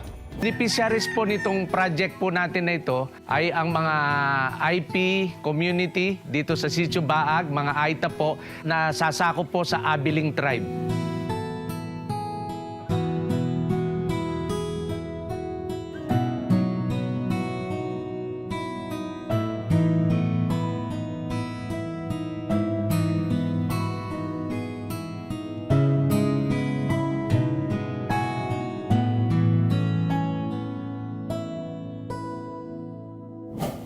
Huli ko nga punta, kailangan i-landscape pa natin, magtanim sila ng mga bulaklak para mas green, no?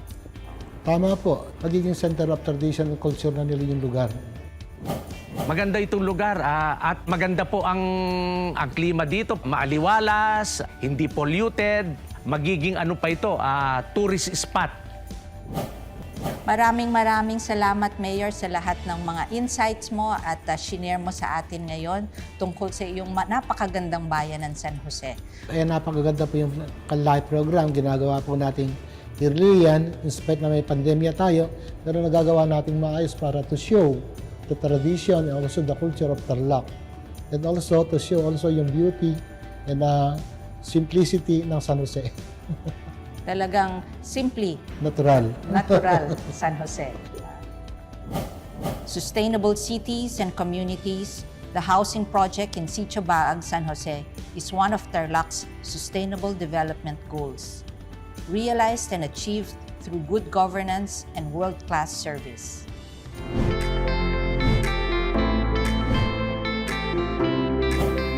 Edukasyon muna, kalusugan muna, pagkain muna, trabaho muna, kalikasan muna.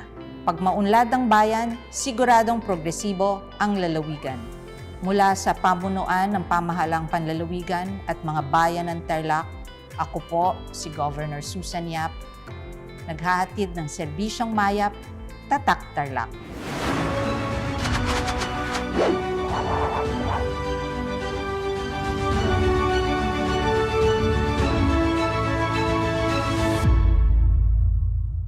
Truly, the government is working hard in a proactive and responsible manner to achieve the SDG goal.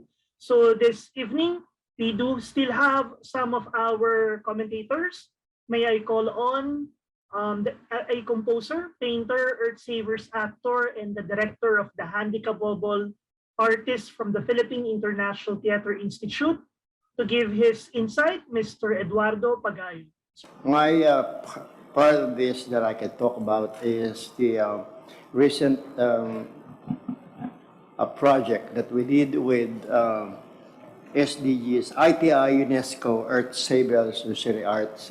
We did some recently conducted theater arts workshop with the frontliners, prisoners, and handicapable and indigenous people and refugees. So what I found out, we found out, my team found out about the connection of the indigenous people with their lands and how they need help from themselves and also the government. Like the ITAs, which are the short, curly, black, brown people, which is the original indigenous people, first people here in the Philippines. They live in Porac, that first workshop that we did in Pampanga. They live in Porac in one of those target practice of the Americans, you know, where they drop bombs. And that's where they live. And from what we learned from them is they also, they need their environment, and it is essential to them. And somehow it's kind of hard for them to survive in there because there's no job opportunities and lack of resources in that area. So they just live there in this mountain, not really developed. After that, I went to part of the San Jose del Monte, Bulacan, and worked with the Dumagats. What we found out is that they're trying to survive with their culture because it's kind of like they're losing it, because most of the young people of the Dumagats wants to get out of that place. When we talk to people about what they think about their place, is like they have this big ancestral land, and then somehow there's a lot of people that are trying to grab it from them. The thing is, they don't fight. They don't. They just kind of like let it happen, and because some of those people is kind of like have some connections or something. The young Dumagats don't want to stay there anymore. They want to get out. So there's a danger of losing their cultures and also they're not going to lose their land because it's an ancestral land, but some part of it are being, you know, used and being built on by some outsiders. The next one that we went through is the Maranao, which are the displaced people of Marawi City. Of course, we know what happened there. They now in Quiapo area, and because most of the Maranaos are businesswomen, so they kind of like survive in the Manila by the same thing. They tried to do some business. They told us they need to go back there. They need their environment where they come from, and they're really having a hard time living in Manila. The indigenous people they can adapt, but it's kind of hard. It seems like a small thing, but it's really a big damage being done to them. So they need help from the government to maintain their livelihood. And I might add here about environment-wise, things I know, because I am from Tondo, is about the Tondo Porcio land. It reminds me, they work on the squatters area, and they just try to get rid of them, and then they put it in one place. And it's just, you can't have these people go anywhere because their livelihood is in Manila. The squatters area during the 70s really create a lot of problems. The thing that I am trying to say here is the people really need their environment because it is essentials to their survival. Also, the indigenous people need help from the government to sustain their ancestral land. Hi, I'm not Sir Albert. He's still in a very important meeting at the Department of Environment and Natural Resources. But we asked him because he was always one of those who was assigned by DNR to be attending the climate change conference that was occurring every year. And I happened to be joining at that time, or most of the time until my husband passed away, at the COP conferences. And I think what's important to say is one, we have a Paris Agreement. The enemy is carbon, and we have to decarbonize. And I'm so glad that Mr. John Marasita has been stressing the danger. Really, it's not just a danger, it's a real happening of small island states being swallowed by the rising sea. In fact, as early as 1995, in order to popularize, because when, as a senator who was telling about climate change, everybody thought he was crazy that he was scaring people, that there will be sea level rise, the overheating. So it's so important that there is early childhood education and that people understand what this overheating, this hot house means. And that we understand that you take care, and it's wonderful that Ecuador has all these Navy people and this school for the sea and the ocean, to understand that it's a very important carbon sink, like the forest, that if we do not cut our carbon, we will be really, well, overwhelmed by the heat. You know what it means, besides all the forest fires, besides all the people dying of the heat waves, and of course the super typhoons and the super drought. I mean, unless all the countries make or do their emergency action to cut carbon, and I'm so glad that an actress like Gertrude really speaks about everyone's responsibility to cut carbon. Each one can do something, even just by saving energy, and definitely clean energy and not dirty coal. So unless our government officials stop pretending or benefiting the so-called economics of coal, rather than caring for the health of the people and the survival of our planet, then we're all going to disappear from this earth. In 1995, Senator Alvarez held the first climate change meeting and did the Manila Declaration for the Protection of Small Island and Archipelagic States. It was the first year of COP, and the one heading it was the Minister of Environment, who became the Prime Minister, who just retired, who was really pro-environment. If we don't see that sustainable development means that we must keep a balance between so-called economics, which is generally just favoring a few who are having a lot of money for themselves, while so many more poor get into deeper poverty because of the greed of mining that is not responsible, the greed of deforestation. So the simple recycling that an actress is calling for is so important.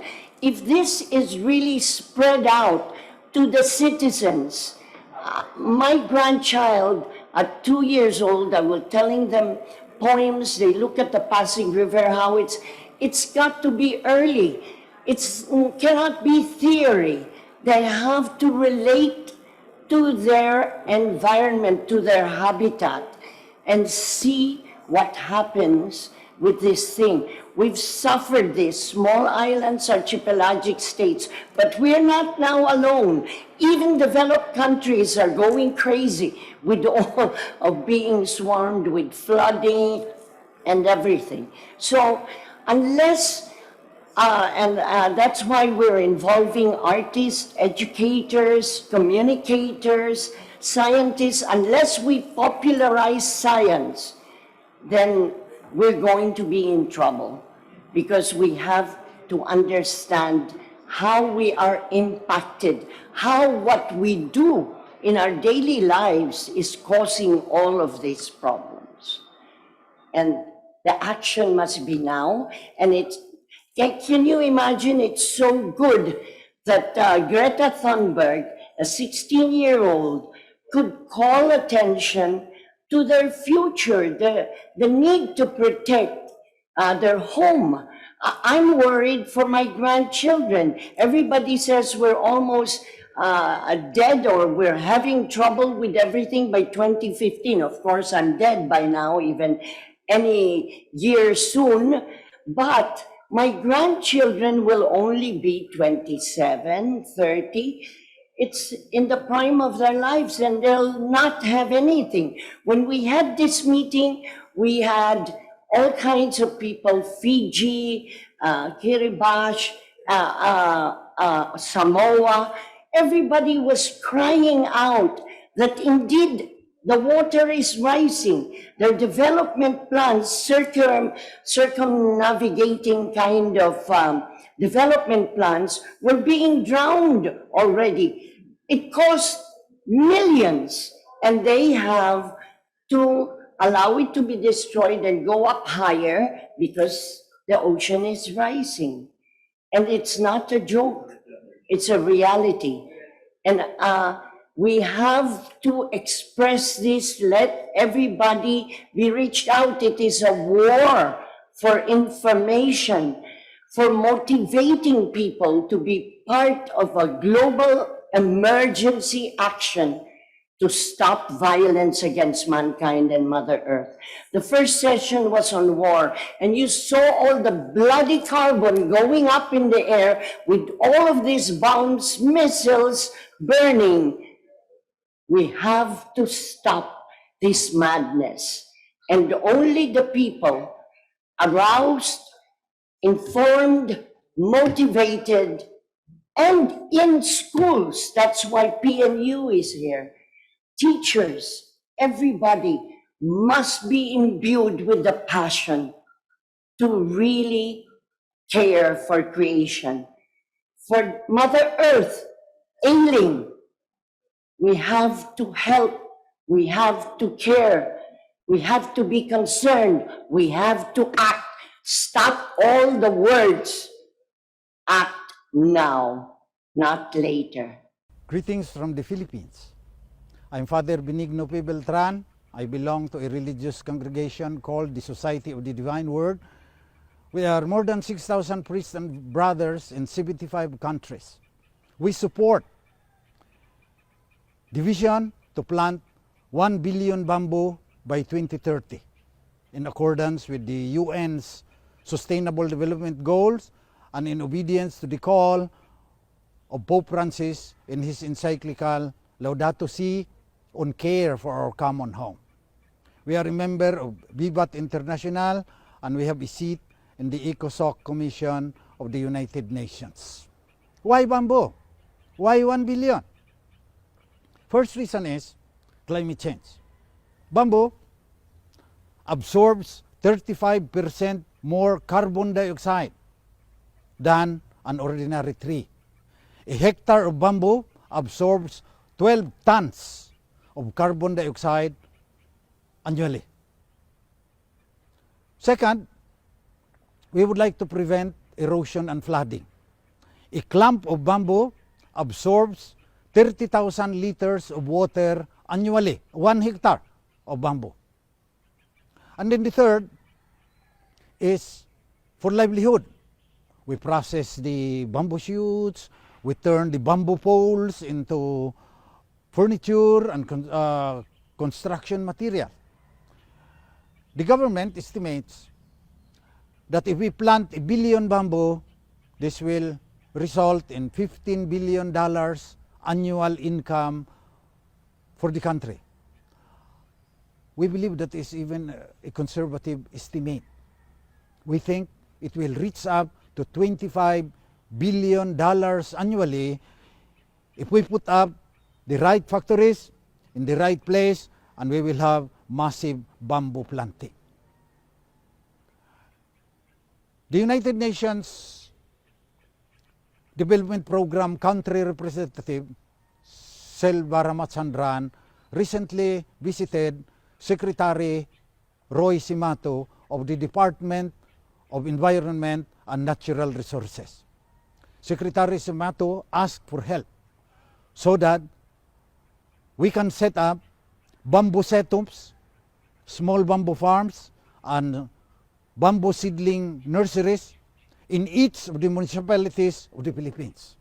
And so we have hope that we can do this, that we can plant 1 billion bamboo, absorb gigatons of carbon dioxide from the air, give jobs to a lot of people, and prevent erosion and flooding, which cause a lot of property damage and even lives.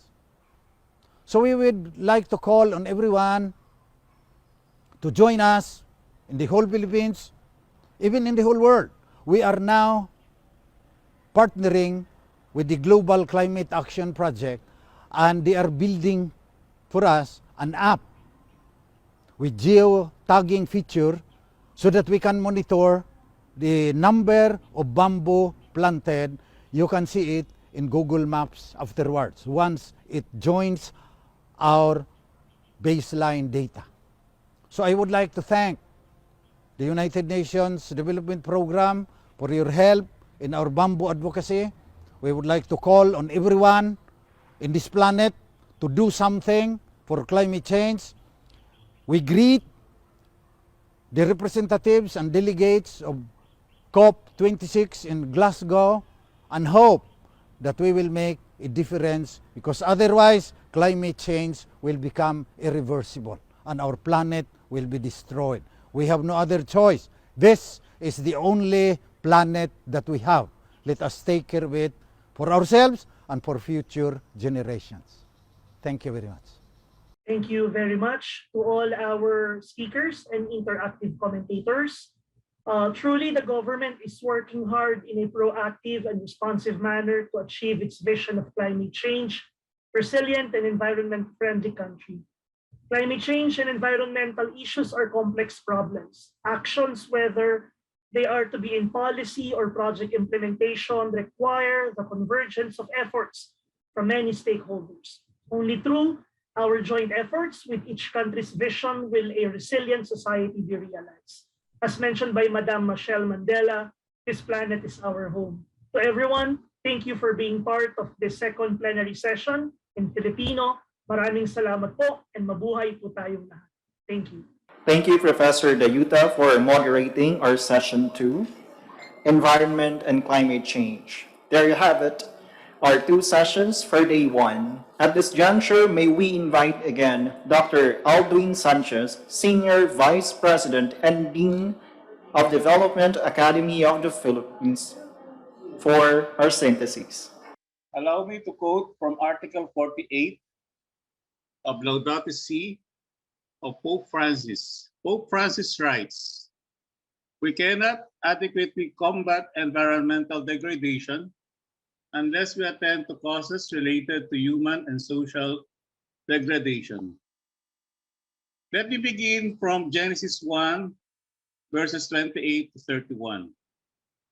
"And God blessed them, and God said to them, Be fruitful and multiply and fill the earth and subdue it, and have dominion over the fish of the sea and over the birds of the heavens and over every living thing that moves on the earth. And God said, Behold, I have given you every plant yielding seed that is on the face of all the earth, and every tree with seed in its fruit. You shall have them for food, and to every beast of the earth, and to every bird of the heavens, and to everything that creeps on the earth, everything that has breath of life, I have given every green plant for food. And it was so. And God saw everything that he had made, and behold, it was very good. And there was evening, and there was morning, the 6th day." The above passage tells us that man has been entrusted dominion over nature. His capacity to exploit, to enjoy the bounty of nature, such as our foods and among others. In view of the foregoing, the statement of Pope Francis in Article 48 that environmental degradation is man's action over environment alongside with human and social degradation.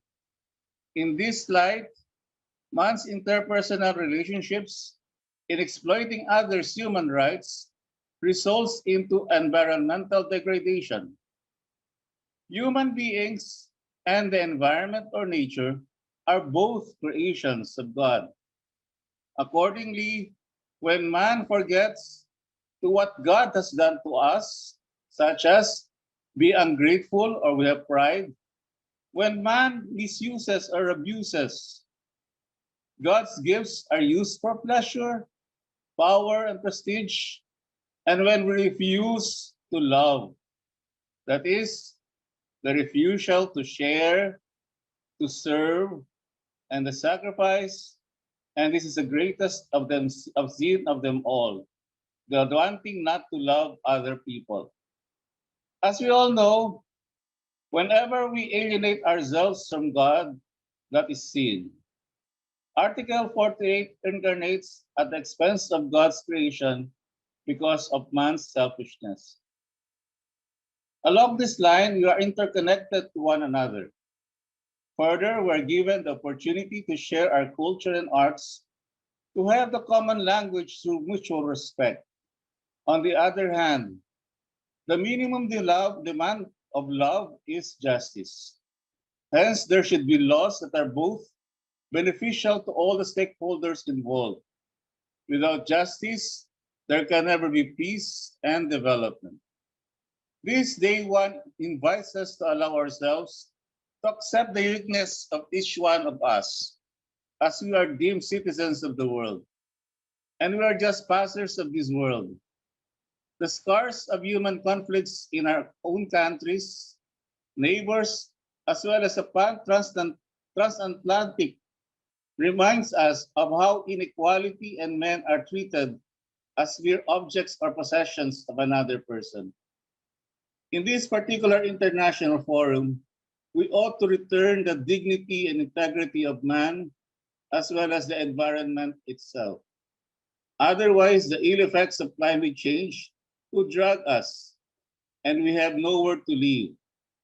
Thus, we must learn how to respect our only home, planet Earth. We are all interconnected to each other, and this bounty of God's creation for everyone. And as we continue our international forum tomorrow, let the inspiration of hope we gain today be the shining rainbow for everyone. God would not allow to destroy this creation. Thus, we should not forget our relationship to the divine. With God, everything is possible. Back to you, Carl. Thank you to our partners and to all our organizers. At this juncture, may we invite everyone to answer our evaluation posted on our Zoom platform. And to our viewers, we encourage you to answer our evaluation. We will be posting the evaluation on our official PNU FB page. So that concludes our day one. Tomorrow, we will be seeing each other again at 3 p.m. here at the official PNU Facebook page, and of course, with our organizers here at Zoom platform. Tomorrow, we will be having new sessions, and we will be discussing through those sessions the healthcare reform and sustainable tourism, cultural diplomacy, and inclusive education towards economic recovery. Muli, magandang gabi po sa ating lahat. Ako po si Carl De Leomos. Mag-ingat po tayong lahat.